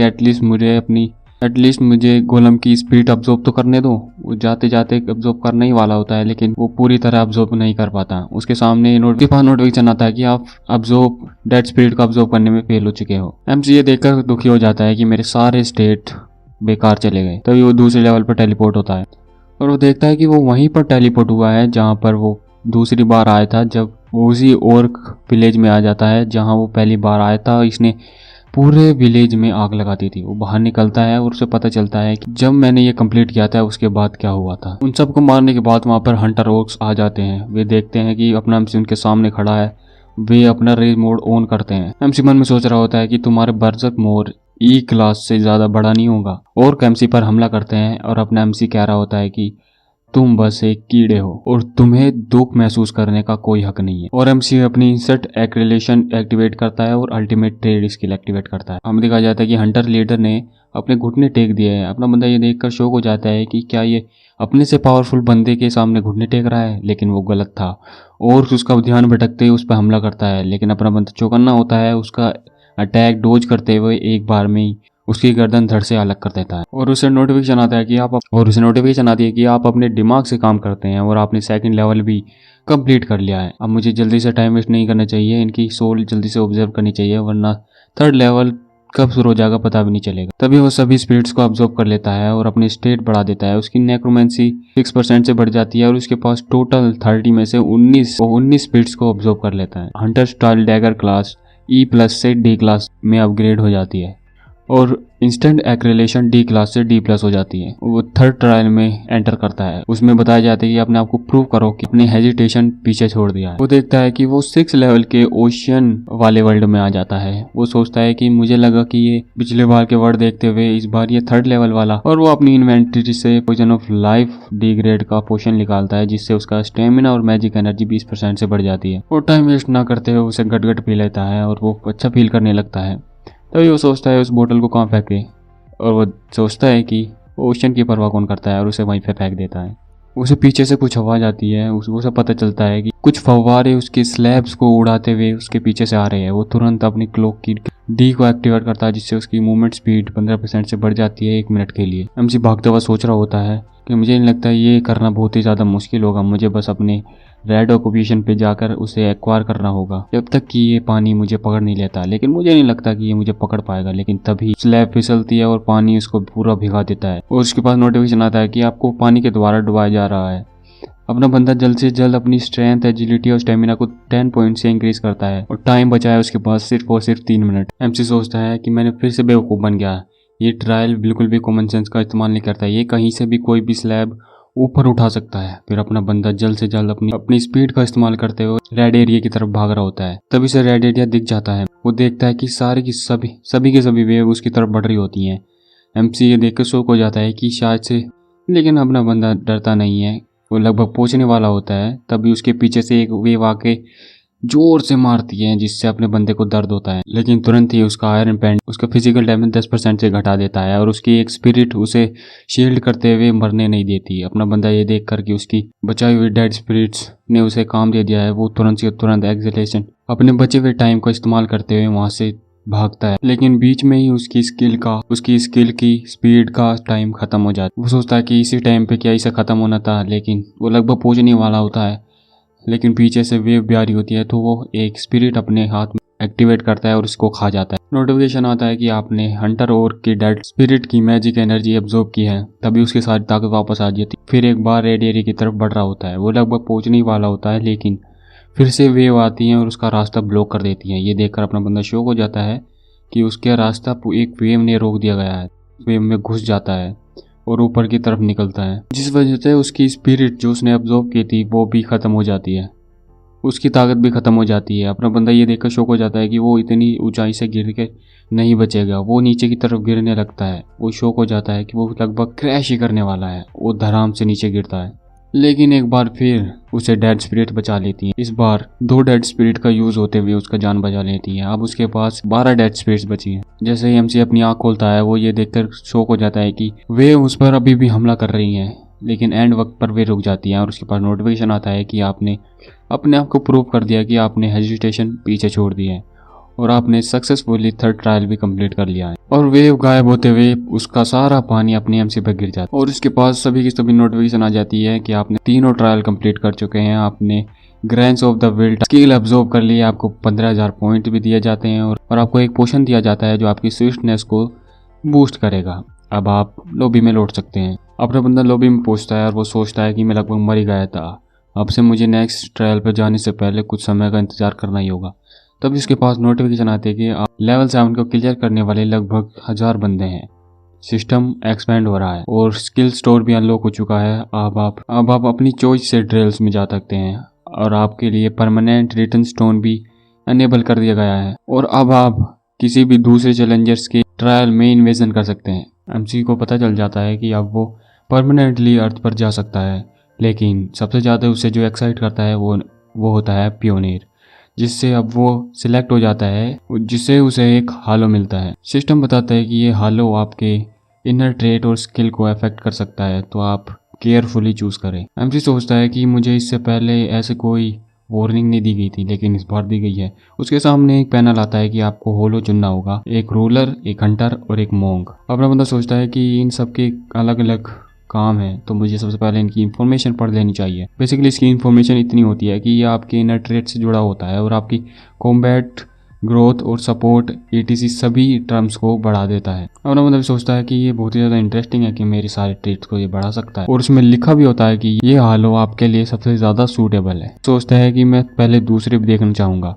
फिर वो हंटर के इन्फॉर्मेशन पढ़ने लगता है और इसकी इन्फॉर्मेशन में लिखा होता है कि आपकी प्रोफेंसी स्किल्स और बाकी स्किल्स को भी ट्रेड को भी बढ़ा देता है, लेकिन आपको ये लेवल अप करने में ज़्यादातर मदद करता है और ये भी अपने बंदे के लिए सूटेबल होती है। अपना बंदा भी कहता है कि ठीक है, लेकिन आखिर में कौन सा है। फिर हमें दिखाई जाते हैं मोंग। इसमें लिखा होता है कि आपके पास जो नेचुरल टैलेंट है उसके लेवल अप में मदद करता है, जो टाइम के साथ अपने टैलेंट को और भी ज़्यादा बढ़िया तरीके से पावरफुल बनाते जाता है। ये सभी के लिए नहीं है, ये उनके लिए जिनके पास नेचुरल टैलेंट हो, तो ये अपने बंदे के लिए सूटेबल नहीं है। और उसमें लिखा होता है कि ये हमारे एमसी के लिए नहीं बना है। एमसी कहते हैं कि ठीक है, आप गायब करो, मैं बाकी दो में से चूज़ करूँगा। अपना एमसी रूलर हालो को चूज़ करता है और सिस्टम कह रहा होता है कि आप रूलर के इफेक्ट्स को चुनना चाहेंगे। आपके सामने बहुत सारी एबिलिटीज़ हैं, आप उनमें से कोई सी भी एबिलिटीज़ चूज़ कर सकते हैं। उसके सामने आती हैं एक तो समनर, एक सोर्ड मेज और एक एसन, मतलब जो काम करता है, हथियार बनाता है। मैं आपको छोटे में बता देता हूँ। समनर वो जो आपको पता ही होगा, नेक्रोमेंसी में समनर होता है जो अनडेड को समन कर सकता है। दूसरा है सोर्ड मेज वही अपनी तलवार के इतनी ताकत बना लेता है कि उसे कोई हरा नहीं सकता। तीसरा है आर्टिसान, जो कि हथियार बनाने में बहुत ही ज़्यादा काबिल होता है। अपना बंदा मन बना लेता है और वो सोचता है कि ये MC समनर चूज करता है और वो कहता है कि इसमें क्या रॉकेट साइंस की जरूरत नहीं है। वो समनर चूज करते ही उसके सामने नोटिफिकेशन आता है कि आपकी सारी स्किल्स और ट्रिक्स को एडजस्ट किया जा रहा है। एक यूनिक पावर क्रिएट होती है स्किल सिंथेसिस। MC की स्टेटस विंडो में अब एक और चीज जुड़ चुकी है जो कि हाल उसकी यूनिक पावर बता जाती है स्किल सिंथेसिस। MC खुश हो जाता है कि फाइनली वो एक हालो गेन कर चुका है। MC फिर चेक करता है यूनिक पावर की स्किल सिंथेसिस की इंफॉर्मेशन। बेसिकली उसमें लिखा होता है कि जब आपके पास 2 स्किल होती हैं और उनका यूज नहीं होता है तो आप उनको मिलाकर एक हाई ग्रेड की स्किल बना सकते हो। ये सुनकर अपना बंदा खुश हो जाता है कि मैं 2 यूजलेस स्किल को मिला के एक नई स्किल बना सकता हूँ। वो अपनी स्किल लिस्ट को ओपन करता है और उसमें दिखाया जाता है कि फास्ट रीजन, पेन रेजिस्टेंट, बहुत सारी स्किल्स होती हैं। वो अपना बंदा सोच रहा होता है कि तभी अपना बंदा 2 स्किल चूज करता है जो कि F रैंक की होती है। सिस्टम कहता है कि क्या आप इन दोनों को फ्यूज करना चाहते हैं। अपना बंदा बिना सोचे यस पर क्लिक कर देता है। जैसे ही अपना MC या यस पर क्लिक करता है तो उसके सामने दोनों स्किल फ्यूज होना शुरू हो जाती है। अपना बंदा ये देख के शौक हो जाता है कि ये तो एक नई स्किल। सिस्टम नोटिफिकेशन देता है कि आपकी नई स्किल क्रिएट हो चुकी है और नई स्किल है, अगले पार्ट में बताऊंगा कि क्या नई स्किल है। तब तक के लिए बाय बाय। और हाँ जैसे कि मैं कहता हूँ, मैं अपनी वॉइस ओवर इंप्रूव करने की कोशिश कर रहा हूँ, तो आप भी देख सकते हैं कितना फासला आ चुका है। अगले पार्ट में मिलें। सपोर्ट करना, लाइक करना, सब्सक्राइब करना। बाय। और अब हमें उस नई स्किल के बारे में पता जाता है जो कि होती है जजरंट। मुझे प्रोनाउंसिएशन थोड़ी गलत हो सकती है, लेकिन जो भी है एडजस्ट कर लो। एक स्किल है जजरंट D क्लास। हमें उसकी इन्फॉर्मेशन बता दी जाती है। उसकी अभी प्रोफेंसी लाइक अपनी नेक्रोमेंसी प्रोफेंसी की तरह 0 हो चुकी है। इसकी इन्फॉर्मेशन में सिर्फ इतना लिखा होता है कि आपको बेसिकली इसकी इन्फॉर्मेशन इतनी है कि ये बहुत ही ज़्यादा पावरफुल स्किल है और अगर इसका यूज़र मैजिकल एबिलिटीज़ में इस स्किल से ज़्यादा हायर ट्रेड पर है और भी अच्छे से ज़्यादा काम करती है। अपना बंदा सोच रहा होता है कि अगर सिंथेसिस ऐसे काम करता है, मुझे लगा कि FF रैंक मिलकर E रैंक क्लास में लाएंगे, लेकिन ये मिलकर तो D क्लास बन गई। ये तो बहुत ही ज़्यादा ओवर पावर्ड बन चुकी है। मुझे लगता है कि मुझे एक बार और ट्राई करना चाहिए। वो फिर से अपनी स्किल लिस्ट ओपन करता है और वो फिर से 2 F रैंक की स्किल्स को फ्यूज करता है। स्किल सिंथेसिस कंप्लीट होता है और देखता है कि 2 F रैंक की स्किल मिलकर एक स्किल बनती है जो कि होती है पावरफुल साइट E क्लास की। हमें आज साथ की इंफॉर्मेशन दिखाई जाती है जो कि अपने बंदे को अंधेरे में देखने में मदद करता है। उसकी आंखों की रोशनी बहुत ही ज्यादा बढ़ा देता है। अपना बंदा ये देख कर शौक हो जाता है कि इस बार सिर्फ एक ही ग्रेड बढ़ा। मुझे लगता है कि मुझे समझ में आ गया है। पिछली बार जब मैंने 2 F रैंक की क्लास मिलाई थी तो उन दोनों में बहुत ही अच्छा कॉम्बिनेशन था, इसलिए वो अपने आप से ही एक ग्रेड से नहीं, वो अपने बेस्ट लेवल पे अपग्रेड हो गई। लेकिन मैंने जो ये वाली F रैंक की 2 स्किल मिलाई थी तो इन दोनों का कॉम्बिनेशन कुछ ज़्यादा अच्छा नहीं था, तो इसीलिए इनका ग्रेड सिर्फ 1 पॉइंट से बढ़ा। वही सब देख के बेड पे कूद जाता है और सोच रहा होता है अब मेरे पास एक पॉइनर एंड एक ओवरा होल्डर हूँ। उसे याद आता है कि मुझे बहुत ही ज़्यादा अचीवमेंट मिल चुकी है और मैं बहुत ही ज़्यादा लकी था कि मुझे अब तक की मिली हुई स्किल सबसे ज़्यादा बेस्ट थी। तभी उसे याद आता है कि उसे पिछले 7th लेवल में एक स्किल भी तो मिली थी, ग्रांस इन द विल्ड। तभी हमें उसकी इन्फॉर्मेशन बताई जाती है कि ये यूजर की 10% स्पीड को बढ़ा देता है और जब पावर ओवरलैप होती है तो ये बढ़कर 7 टाइम्स तक बढ़ जाती है और इसका कूल डाउन लगभग 1 दिन तक होता है। अपना बंदा ये सोचकर शौक हो जाता है कि 10% बढ़ा देता है, लेकिन जब ओवरलैप हो जाए तो अपने बंदे की स्पीड लगभग 7 टाइम्स बढ़ सकती है। इसका मतलब है मैं अपनी स्पीड 70% से बढ़ा सकता हूँ और यहाँ तक कि इसमें मेरी मैजिक का इस्तेमाल भी नहीं होता। फिर वो चेक करता है कि इसकी तो कोई भी डाउन साइड है ही नहीं। फिर वो अपनी इन्वेंटरी में से एक बूट निकालता है जिसकी हमें इन्फॉर्मेशन बताई जाती है कि बूट हो स्विफ्टनेस, जिसकी अटैक स्पीड 3% से और मूवमेंट स्पीड 5% से बढ़ जाती है। अपना बंदा खुश हो रहा होता है कि लेवल 7 से मिली हुई सभी चीजें अपनी स्पीड्स को बढ़ाने के लिए काफी अच्छी हैं। तभी वो स्किल स्टोर को ओपन करता है। वहाँ पे बहुत ज़्यादा स्किल शो हो रही होती हैं और बंदा सोचता है कि यहाँ पर कुछ ज़्यादा अच्छी स्किल्स नहीं है और यहाँ इतनी अच्छी स्किल्स ना होने के बावजूद भी बहुत ही ज़्यादा महंगी है। खैर मुझे स्किल्स खरीदनी है ताकि मैं अपनी मैजिक स्किल्स को और भी ज़्यादा अपग्रेड कर सकूँ। तभी वो बहुत ही सारी स्किल्स खरीद लेता है जिसमें मैजिक रेजिस्टेंस भी होती है जो कि अपने बंदे की मैजिक पावर बढ़ा देता है और दूसरे वाले आने की मैजिक बचा सकता है। और वो सोचता है कि पिछली बार में मैजिक हार्ट से इफेक्ट हो चुका था तो इस बार इस स्किल की मदद से मैं किसी भी दूसरे बंदे की मैजिक से इफेक्ट नहीं होऊंगा। दूसरी स्किल होती है मैजिक करेंसी, जो कि आसपास की मैजिक को गैदर करके अपने बंदे की बॉडी में बेचता है जिससे अपने बंदे की मैजिक बढ़ जाती है। इसका वो इस्तेमाल कर रहा होता है और उसके आसपास की सभी एनर्जी अपने बंदे के शरीर में डल रही होती है। वो देखता है कि वो पहले से ज़्यादा अच्छा फील कर रहा है और उसकी बॉडी काफ़ी हल्की फील हो रही है। वो आगे बढ़ता है और अपनी पावर टेस्ट करने के लिए अपना पैर ज़मीन पे देके मारता है और वो देखता है कि पूरी की पूरी ज़मीन टूट चुकी है। वो देखकर शॉक हो जाता है कि पहले मैं अपनी मैजिक एनर्जी पे भरोसा करता था, लेकिन अभी मेरी फिजिकल एबिलिटीज़ भी बहुत ही ज़्यादा बढ़ चुकी है। लगता है मुझे कुछ और स्मार्ट परचेसिंग करने पड़ेंगे। तभी उसके सामने एक नोटिफिकेशन आई होती है कि अपने यूज़र को अलाउ करता है कि अनडेड को समन करने के लिए, जबकि अनडेड की ताकत उतनी होगी जितनी उसकी स्पिरिट एक्सपीरियंस होगी। वो सोचता है कि मुझे अभी भी बहुत सारी चीज़ें जाननी है, जैसे कि समन अनडेड के बारे में। खैर, मुझे अगले लेवल पे बढ़ना चाहिए, मैं इसके लिए बाद में देखूंगा। फिर वो सांस भरता है और सोच रहा होता है कि अब मुझे क्या करना चाहिए। क्या मैं नेक्स्ट ट्रायल पे जाऊं या फिर मुझे धरती पर वापस जाना चाहिए। तभी उसके बाद हमें एक बंदा दिखाया जाता है जो अपने मोबाइल में देखता हुआ सोच रहा होता है कि किसी ने इस पार्टी में साइन अप क्यों नहीं किया। तभी वहाँ पर एक बंदे की पार्टी आ रही होती है कि तुम्हारी टीम में तो कोई भी रिक्रूटमेंट होने के लिए तैयारी नहीं है। तुम्हें सच में लगता है तुम ऐसे बैठे हुए अपनी टीम को बना सकते हो? तुम क्यों ना हमारे साथ आ जाओ। वो मोटा बंदा कह रहा होता है कि जितने में तुम अपनी टीम को रिक्रूट करोगे और इतने में तो तुम्हारा परमिट एक्सपायर हो जाएगा, क्यों ना तुम कुछ पैसे के बदले ये परमिट हमें दे दो। वो बंदा सोच रहा होता है कि ये फिर से आ गए। फिर वो कहता है कि मैंने तुम्हें जैसे कि पहले कहा था, मैं तुम्हें अपना परमिट नहीं दूंगा। फिर वो उसकी बात काटते हुए मोटा कह रहा होता है कि इतने रैकलेस मत बनो। तुम्हें क्या लगता है जबकि यहाँ पर इतने सारे लोग हैं तो वो तुम्हारी पार्टी में क्यों नहीं आना चाहते? चलो मैं ही तुम्हें बता देता हूँ, क्योंकि तुम एक ई क्लास के हंटर हो। तुम्हें समझ में आई बात? कोई भी बंदा तुम्हारे साथ पार्टी बनाना क्यों चाहेगा? तभी उसके साथ देते हुए उसके साथ भी कह रहे होते हैं कि वो सही कह रहा है, उसे ऊपर मिट दे दो, वो गलत नहीं है। तभी उन सब के बीच में से एक आवाज़ आ रही होती है कि एक्सक्यूज़ मी, तुम अभी भी एक पार्टी मेंबर का इंतजार कर रहे हो? और हमें दिखाया जाता है कि वो और कोई नहीं, अपना ही बंदा होता है। वो अपना नाम बताते हुए कह रहा होता है कि मेरा नाम यूनहान है और मैं एक सी ग्रेड का हंटर हूँ। क्या मैं क्वालिफाई हूँ तुम्हारी टीम ज्वाइन करने के लिए? वो बंदा भी खुश होकर कह रहा होता है कि ऑफ कोर्स। तभी मोटा अपने बंदे पर हाथ रखते हुए कह रहा होता है कि तुम्हें दिखाई नहीं दे रहा कि कुछ बंदे पहले से ही लाइन में लगे हुए हैं? क्या तुम लाइन को कट करना चाहते हो? और बंदा कह रहा होता है कि अगर तुम्हें इतनी ही दिक्कत है तो तुम चावली की पार्टी क्यों नहीं ज्वाइन करते? मोटा उस पर चिल्लाते हुए कह रहा होता है कि हे, तुम्हारी इस तरह बात करने की कोशिश कहते ही अपना बंदा कह रहा था कि बाय द वे, तुम्हें ज़रूरत है मेरे कंधे पे से हाथ हटाने की, इससे पहले कि मैं इसे तोड़ ना दूं। और तभी अपना बंदा अपना ओरा रिलीज कर देता है। मोटा भी ये देख के शौक हो जाता है कि क्या ये सच में सी ग्रेड का हंटर है।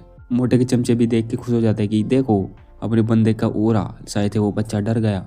मोटा भी पीछे मुड़ के कह रहा होता है कि अबे सालो, वो मैं नहीं था। वो मोटा बहाने बनाते हुए कह रहा होता है कि लगता है हमें पीछे हटना चाहिए, क्योंकि यहाँ पर हंटर एसोसिएशन के ऑफिसर हमें देख रहे हैं। और वो वहाँ से जाते हुए कह रहा होता है कि हमें शुक्र मनाना चाहिए कि तुम इस बार लकी थे। तभी अपने बंदे के पीछे खड़ा हुआ वो बंदा जिसका नाम ली होता है, वो कह रहा होता है कि इतनी बड़ी गड़बड़ कैसे होगी। तभी उसे अपना बंदा आवाज मारता है, मिस्टर ली, मुझे नहीं लगता कि अब यहाँ पर कोई भी पार्टी ज्वाइन करने के लिए आने वाला है, तो क्या हम दोनों अकेले जाकर इसको संभाल सकते हैं? ली भी शौक हो जाता है कि क्या सिर्फ हम दोनों? फिर दोनों डंजन में घुसते हैं और ली कह रहा होता है कि ठीक है, मुझे अब ये संभालना ही होगा। एमसी भी कह रहा होता है कि तुम इतना नर्वस होने की जरूरत नहीं है, मैं लगभग डी ग्रेड के मॉन्स्टर को इजीली संभाल सकता हूँ। ली कह रहा होता है कि लेकिन तुमने तो कहा था कि तुम्हारा ये पहला एक्सपीरियंस है किसी डंजन में। एमसी भी कह रहा होता है कि हाँ मैंने कहा था। वो सोच रहा होता है कि मुझे लगता नहीं है कि टावर को एक डंजन की तरह देखा जाता है। फिर ली कहता है कि इससे पहले कि हम डंजन के अंदर जाएं, मैं तुम्हें कुछ बताना चाहता हूँ। वो कहता है कि तुम्हें क्या लगता है कि अगर सबसे ज़्यादा मरने के चांसेस किसके हैं, एक सी क्लास हंटर के और एक ई क्लास हंटर के? वो कहता है कि तुम्हें लग रहा होगा कि एक ई क्लास हंटर के, लेकिन तुम गलत हो। एक सी क्लास हंटर के ज़्यादा मरने के चांसेस हैं, क्योंकि एक सी क्लास हंटर को उसकी सभी गलतियों के बारे में पता होता है और वे और कॉन्फिडेंस होता है, क्योंकि वे सी क्लास हंटर हैं तो वे कुछ भी कर सकते हैं और उनकी गलती की वजह से वे मारे जाते हैं। जैसे कि एक कार ड्राइवर, जब वो कार ड्राइवर बहुत ही ज़्यादा ओवर कॉन्फिडेंस हो जाता है तो सबसे ज़्यादा उसी के चांस होते हैं कि उसका एक्सीडेंट हो जाए। तुम अपने साथ हीलर भी न लाए और तुम्हारा कॉन्फिडेंस देख के मुझे यही चिंता हो रही है कि हम इसी तरह मर ना जाए। अपना बंदा भी कह रहा होता है कि तुम सही कह रहे हो, सही में मुझे पता चल गया कि तुम इतना ज़्यादा वरीड क्यों थे। फिर ली कहता है कि मैं भी कभी इससे पहले कि ज़्यादातर डंजर में नहीं आया हो कुछ, तो फिर तुम एक लीडर का रोल क्यों नहीं निभाते? अब एमसी भी सोच रहा होता है कि मुझे भी अच्छा लगेगा अगर मैं फ्रंट में रहूँगा। फिर एमसी उससे कह देता है कि ठीक है, मैं लीड करूंगा। ली भी कह रहा होता है कि तुम्हारा शुक्रिया, मुझे लगता है कि हम दोनों की सेफ्टी इसी में है कि हम दोनों साथ मिलकर काम करें। वे डंजन में आगे बढ़ते हैं, उनके सामने एक लिजर्ड मैन आ जाता है। ली कह रहा होता है कि लिजर्ड मैन को बहुत ही ज़्यादा अच्छी तरीके से पता होता है कि एक वेपन को किस तरह से इस्तेमाल किया जाता है। फिर वो आगे बढ़ता है और कह रहा होता है कि ठीक है, मैं इसका ध्यान भटकाऊंगा और जैसे ही ध्यान भटकाऊंगा मैं तुम्हें सिग्नल दूंगा और तुम उस पर अटैक कर देना। अपना एमसीबी उसे कहता है कि गॉट इट। एमसीबी सोच रहा होता है कि तो एक एक्सपीरियंस बंदा इस तरह से सिचुएशन को हैंडल करता है। तभी लिजर्ड मैन और अपना ली आगे बढ़ते हैं और दूसरे की तरफ बढ़ने ही वाले होते हैं। तभी हमें दिखा जाता है कि वे सिर्फ एक दूसरे को डराने की कोशिश करते हैं। हमारा बंदा भी सोच रहा होता है कि क्या ये सिर्फ उसे डराने की कोशिश कर रहा था कि वो वहाँ से दूर चला जाए। मैंने अपने टेम्परेरी रिटर्न स्टोन का इस्तेमाल किया है जिससे मेरे पास सिर्फ 3 दिन का समय है, इसलिए मुझे एक भी मिनट वेस्ट नहीं करना है शुरुआती डंजन में एक लिजर्ड मैन के पास।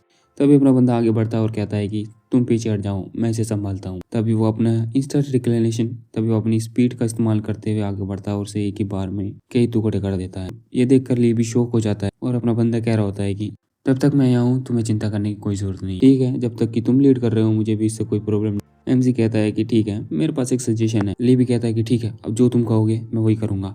और बंदा कहते हैं कि अब से फ्रंट में मैं रहूंगा और मैं तुम्हें लीड करूंगा। हमें दिखाया जाता है कि आगे बहुत सारे लिजेंड मैन जो कि अपना बंदा एक एक करके काट रहा होता है। एमसी उछलता है और एक बंदे के सीने के आर पार अपना डैगर घुसा देता है। ये देख कर ली भी शौक हो रहा होता है कि जिस तरह से अपना बंदा मार रहा होता है। ली भी शौक हो जाता है कि अगर ये हंटर इंडस्ट्री में आया तो बहुत ही ज़्यादा तहलका मचा देगा। ये सिर्फ एक रुकी है और इसके जैसा रुकी मैंने आज तक नहीं देखा। तभी हमें दिखाया जाता है कि अपना बंदा एक लिजर्ड मैन के दिल में से एक मैजिक क्रिस्टल निकालता है जिसका यूज बताया जाता है कि ये बूस्ट बनाने में भी इस्तेमाल हो सकता है और कोई दवाई बनाने में भी इस्तेमाल हो सकता है। ऐसे बहुत सारे मैजिक क्रिस्टल अपना ली इकट्ठा कर रहा होता है और वो कह रहा होता है कि मैं सिर्फ इन्हें संभालने की बजाय मैं तुम्हारी और भी मदद कर सकता हूँ। और वो कह रहा होता है कि मुझे दिक्कत नहीं होगी अगर तुम ज़्यादा शेयर रखना चाहते हो। शेयर के बारे में बाद में बात करते हैं, इससे पहले कि हम इस सब को ख़त्म कर दें। और उसके पीछे से एक लिजर्ड मैन हमला कर रहा होता है। अपना बंदा महसूस कर लेता है और एक ही वार में उसकी थोड़ी पे भुक्का मारता है। फिर हमसे कहता है कि ठीक है, हम जब बाहर निकल जाएंगे तब इसके बारे में बात करेंगे, वरना अगर हमने फोकस खो दिया तो ये हमारे लिए दिक्कत हो सकती है। और अपना बंदा वहाँ की डेड स्पिरिट्स को ऑब्जर्व करना नहीं भूलता, लेकिन ये देख के शौक हो जाता है कि उसकी प्रोफेंसी सिर्फ 0.7% से इंक्रीज हुई है। वो सोचता है कि ग्रेट डी के मॉन्स्टर इतने भी ज़्यादा पावरफुल नहीं है कि वो मेरी प्रोफेंसी को बूस्ट कर सकें। तभी वे बोस गेट की तरफ बढ़ रहे होते हैं। ली भी सोच रहा होता है कि हम दोनों ने मिलकर सच में इतनी दूर आ गए कि हम बोस गेट तक पहुंच गए। मैंने कभी नहीं सोचा था कि मैं एक बोस डंजन के गेट तक पहुंच पाऊंगा, जबकि सिर्फ मैं तो सामान ढो रहा था और यहाँ तक कि इस बंदे ने अकेले ही पूरे डंजन को क्लियर कर दिया। एमसी कह रहा होता है कि ठीक है, क्या तुम तैयार हो बॉस बैटल के लिए। ली भी कह रहा होता है कि ठीक है मैं तैयार हूँ, लेकिन क्या हमें इससे पहले कि आराम नहीं कर लेना चाहिए। एमसी कह रहा होता है कि नहीं, मैं ठीक हूँ। वे बॉस डंजन की तरफ बढ़ते हैं। उनके सामने बॉस बैठा होता है, वो खड़ा होता है एज एक्सपेक्टेड लिजर्ड किंग। तभी ली कह रहा होता है कि अब हम इसे कैसे हराने वाले हैं। एमसी कहता है कि ठीक है, मुझे सोचने दो।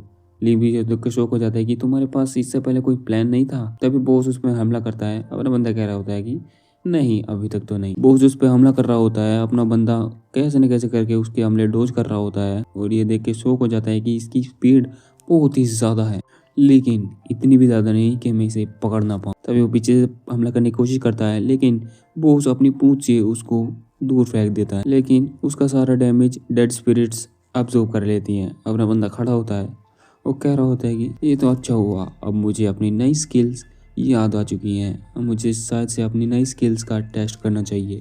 और अपना बंदों से चिढ़ाते हुए कह रहा होता है कि हे छोटे से कीड़े, तुम्हें शर्म नहीं आती कि तुमने अपने ही सिंहासन को 2 टुकड़ों में कर दिया। तभी हमें उसके सिंहासन दिखाया जाता है। तभी बॉस गुस्सा हो जाता है और एक वेव निकालता है जिससे हमारे बंदे की 25% स्पीड घट जाती है। हमें दिखाया जाता है वो पैरालाइजिंग वेव होती है, लेकिन अपना बंदा वही नई स्किल एक्टिवेट करता है जजमेंट, जिससे अपने बंदे को दूसरे के मैजिक से कोई भी परफेक्ट नहीं पड़ता और उसकी 25% स्पीड वापस से आ जाती है।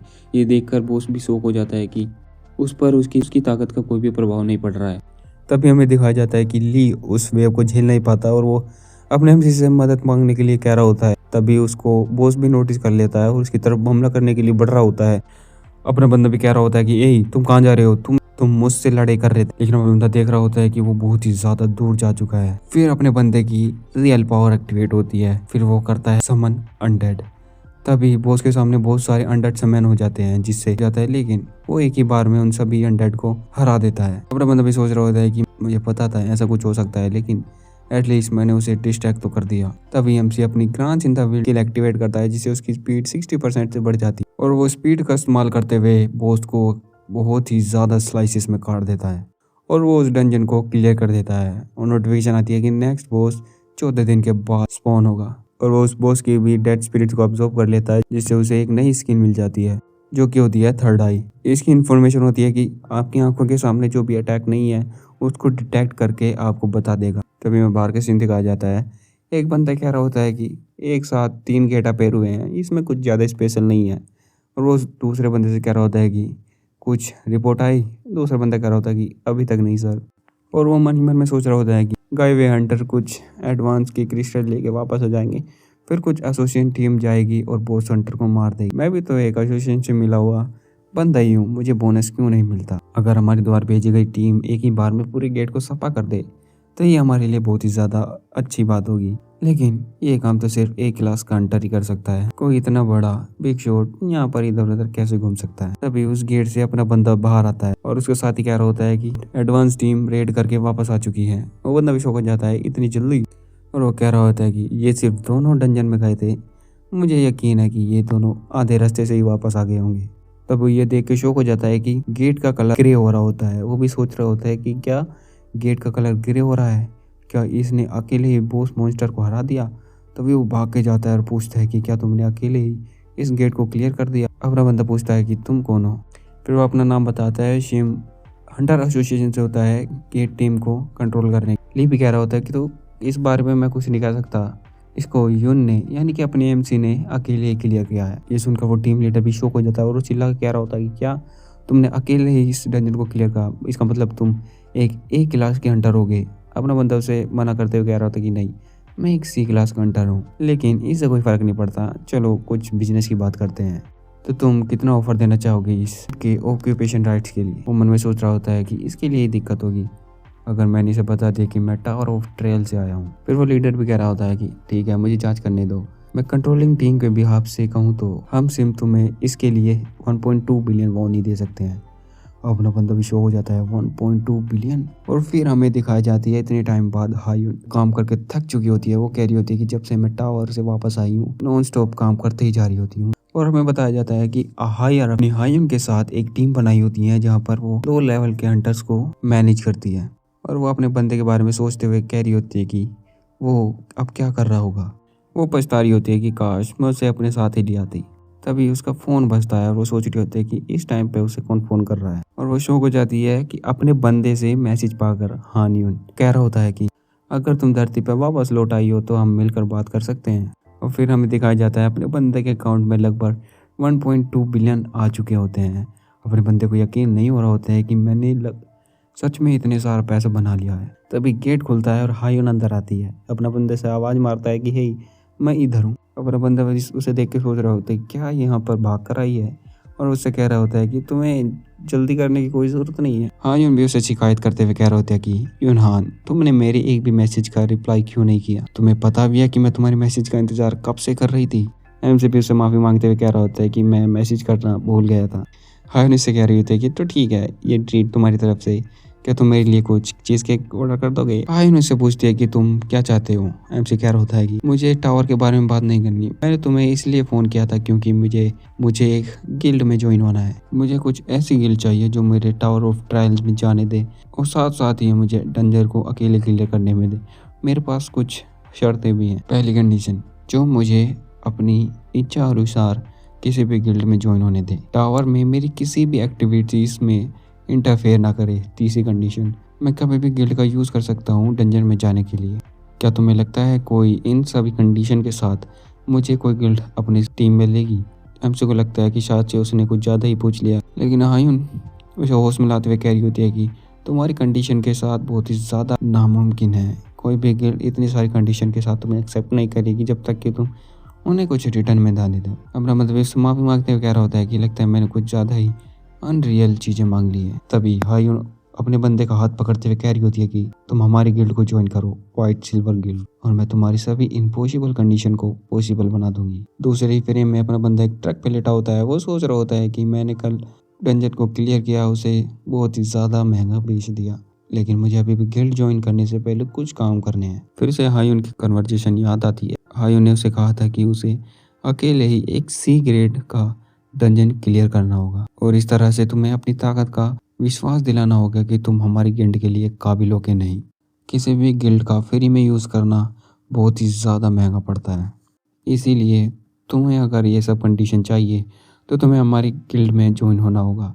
अपना बंदा उसकी बात से एग्री कर जाता है और कहता है कि ठीक है, मेरे लिए एक सी ग्रेड का डंजन ढूंढ दो। हायून भी कह रही होती है कि ठीक है, मैं तुम्हें विश्वास दिलाती हूँ कि तुम रिग्रेट नहीं करोगे।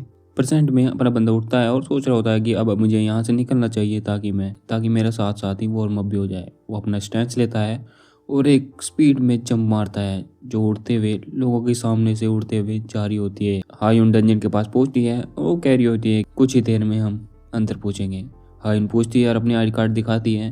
वहाँ के सिक्योरिटी गार्ड भी देख रहे होते हैं कि ओ आप वाइट सिल्वर किट से हैं, आपकी बुकिंग है यहाँ पर। वो गार्ड कह रहा होता है कि अभी भी डंजन स्टार्ट होने में 1 घंटा है, तो इसके लिए आप यहाँ बैठकर इंतजार कर सकती हैं। लेकिन वो शौक हो जाती है कि उसके पीछे से अपना बंदा पहुंच गया होता है, लेकिन वो इतनी तेज आया होता है कि उसके पीछे की हवा पीछे छूट गई होती है जो कि अब आ रही होती है और वो सभी चीज़ों को हिला देती है। एमसी माफी मांगते हुए कह रहा होता है कि मुझे माफ़ कर देना, मैं इतनी तेज आया कि मेरे पीछे पीछे स्टॉकिंग में भी बन चुकी। वो भी सोच रही होती है कि क्या ये इतना तेज़ है कि इसने अपने पीछे शॉकिंग वेव तक बना दी। वो सामने से कह रही होती है कि तुम इतनी जल्दी कैसे आ गए। वो मन में सोच रही होती है कि ये आखिर किस मिट्टी का बना हुआ है। हायून कह रही होती है कि अब यहाँ से आगे मैं तुम्हें लीड करूंगी, जब तुम रेडी हो जाओ तो मुझे बता देना। अपना बंदा कह रहा होता है कि ठीक है, हम अभी जा सकते हैं, क्या तुम इसके साथ एग्री करती हो। वे दोनों डंजन के अंदर पहुँचते हैं और एमसी कह रहा होता है कि हायून, अगर तुम किसी डेंजर में हो तो मुझे एक सिग्नल दे देना, मैं तुम्हें बचा लूंगा। हायून कह रही होती है कि वो बता दिए कि मेरे पास एक एम्प्रेस एमुलेट है एक ग्रेड का, जो कि मेरे पास एक प्रोटेक्शन बैरियर बना देता है। और वो अपने एमसी से कहती है कि मैं जितना दूर हो सके मैं तुमसे उतना दूर रहूंगी ताकि तुम मेरी वजह से किसी दिक्कत में ना पड़ो। अपना बंदा भी उससे हामी भरते हुए वहाँ से निकल जाता है। फिर वो लिजर्ड बोर्ड से मिली हुई अपनी स्किल का इस्तेमाल करता है, थर्ड आई। वो देखता है कि उसकी तरफ 3 तरफ से अटैक आ रहे होते हैं। जैसे ही वे 3 चीज अपने बंदे की तरफ बढ़ रही होती है, अपना बंदा जंप मान के उनसे बच जाता है। हायून ये देख के शौक हो जाती है। वो मन ही मन में सोच रही होती है कि एक वेनम फिश सीक्रेट डंजन में क्या कर रही है। वो अपने बंदे को केयरफुल रहने के इंस्ट्रक्ट कर देती है कि वार्निंग देती है कि ये एक अनोमलस डंजन है, लेकिन अपना बंदा उसे अनसुना करते हुए उन तीनों को मार देता है। और ये देख कर हायून शौक हो जाती है कि तुम मेरी उम्मीद से भी ज़्यादा ताकतवर है। और वो खुश हो जाती है कि मैंने इसे चुनकर कोई भी गलती नहीं की। उसके बाद अपना बंदा सभी को एक एक करके मारने लगता है और उसको लाइटनिंग इफेक्ट भी एक्टिवेट हो जाता है। वो सोच रहा होता है कि मैं तो लगभग भूल ही गया था कि मेरे पास लाइटनिंग इफेक्ट भी है। फिर उसके पीछे से एक लिजर्ड हमला कर रहा होता है, एक वेनम फिश हमला कर रही होती है। वो उसे डिफ्लेक्ट करके उसकी पूंछ पकड़ता है और जमीन में दे के मारता है। एमसी आयुन को चिल्ला के कह रहा होता है कि अब तुम यहाँ पर आ सकती हो, मैंने सब कुछ संभाल लिया है। वो ये देख के शौक हो जाती है कि 1 घंटे से भी कम समय में इसने पूरे डंजन को क्लियर कर दिया, वो भी अकेले।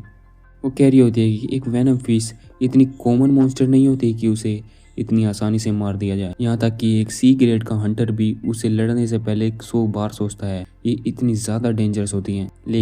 लेकिन यूनहान तो बच्चे की तरह इनसे खेल रहा है। मैं देखना चाहती हूँ कि आखिरकार ये कहाँ तक पहुँच सकता है। और हमेशा की तरह वो भूलता नहीं है कि सभी डेड स्पिरिट्स को कलेक्ट करना और ऑब्जर्व करना, जिससे उसकी परमानेंट स्टेट्स बढ़ जाती हैं। दोनों बॉस पोर्टल में एंटर करते हैं।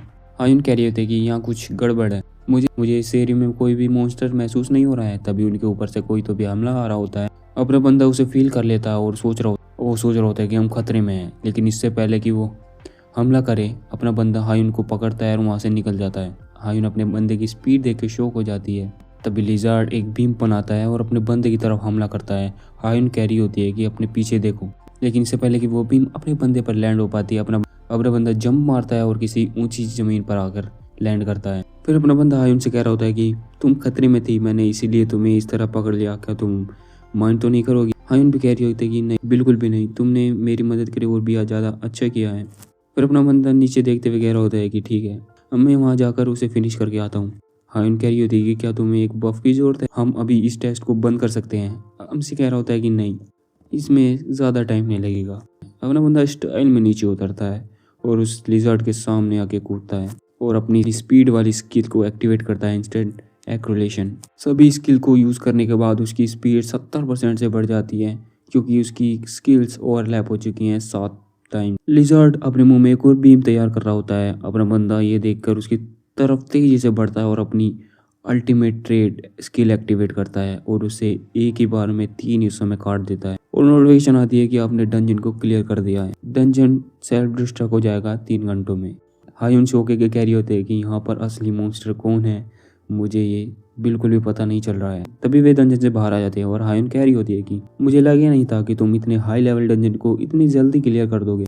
हमारी गिल्ड टीम इतनी भी मूर्ख नहीं है कि तुम्हारे जैसे बंदे को रिक्रूट करने में मना कर दे, तो अब तुम हमारी गिल्ड के मेंबर बनने के लिए बिल्कुल ही रेडी हो। फिर हायुन कह रही होती है कि तुम्हें याद है कि जब हम टावर ऑफ ट्रायल्स में गए थे, ये मैटर नहीं करता कि तुम कौन सी डिफिकल्टी यूज़ किया है। कुछ लोगों ने इजी लेवल को यूज़ करके ईजीली उसे पास कर दिया, लेकिन जैसे जैसे वे आगे बढ़ते रहे उनके इजी लेवल हार्ड होते गए। उन्हें हार्ड लेवल को क्लियर करना उतना डिफिकल्ट हो गया। अगर ये सिस्टम टावर में है तो इसका मतलब ये है कि जैसे जैसे तुम प्रोग्रेस करोगे तुम्हारा लेवल और तुम्हारे डंजन का लेवल उतना ही डिफिकल्ट होते जाएगा। तुम ऐसे डेडली डंजन में पहुंच जाओगे जहाँ पर 250 में रहना बहुत ही ज़्यादा मुश्किल हो जाएगा। और फिर आयुन उसे शर्माते हुए कह रही होती है कि इसलिए मैं चाहती हूँ कि तुम थोड़ा अपना ध्यान रखो। मैं तुम्हें अपने साथ काम करते हुए और तुम्हें आगे बढ़ते हुए देखना चाहती हूँ। ये सुनकर अपना बंदा भी थोड़ा शर्मा जाता है। फिर हमें दूसरा सीन दिखाया जाता है जहाँ पर अपना बंदा एक जगह बैठा हुआ सेब खा रहा होता है। उसके सिर्फ टावर में लौटने के लिए 10 मिनट बचे होते हैं। वो कह रहा होता है कि इन 3 दिनों में मैंने काफ़ी कुछ अचीव कर लिया है, यहाँ तक कि मैंने अपने स्टेट्स भी बूस्ट किए और अपना कॉन्फिडेंस भी। तभी टावर में लौटने का समय हो जाता है और अपना बंदा लॉबी में वापस आ जाता है। तभी सिस्टम से मैसेज आता है कि आप क्या लेवल 8 पर जाने के लिए तैयार हो। अपना बंदा यस पर क्लिक करता है और उसके सामने एक पैनल आता है कि आपको प्रोग्रेशन के लिए एक रूट सेलेक्ट करना पड़ेगा, एक स्टोरी, कॉम्बैट और एक क्लियरेंस। अपना बंदा सोचता है कि हाँ मुझे याद है कि मुझे बताया गया था कि 8 लेवल पर ऐसा कुछ आएगा। तो अपना बंदा कॉम्बैट लेवल को चूज़ करता है ताकि वो अपनी सभी ट्रेस्ट को जल्द से जल्द इंक्रीज़ कर सके। उसे नोटिफिकेशन आता है कि आपके लिए इंडिविजुअल ट्रेल बनाया जा रहा है। एक बार आपने ये रूट चुन लिया तो आप इसके बाद इसे चेंज नहीं कर सकते।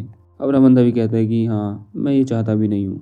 तब उसके पास नोटिफिकेशन आता है कि यूनहान पोइनियर पार्क को पोजेस कर लिया है। अपना बंदा ये देख के शॉक हो जाता है कि उसके पास नोटिफिकेशन आई है कि आपके लिए सूटेबल कॉन्क्लूजन पार्टनर ढूंढा जा रहा है जो कि है एडमिन रूट।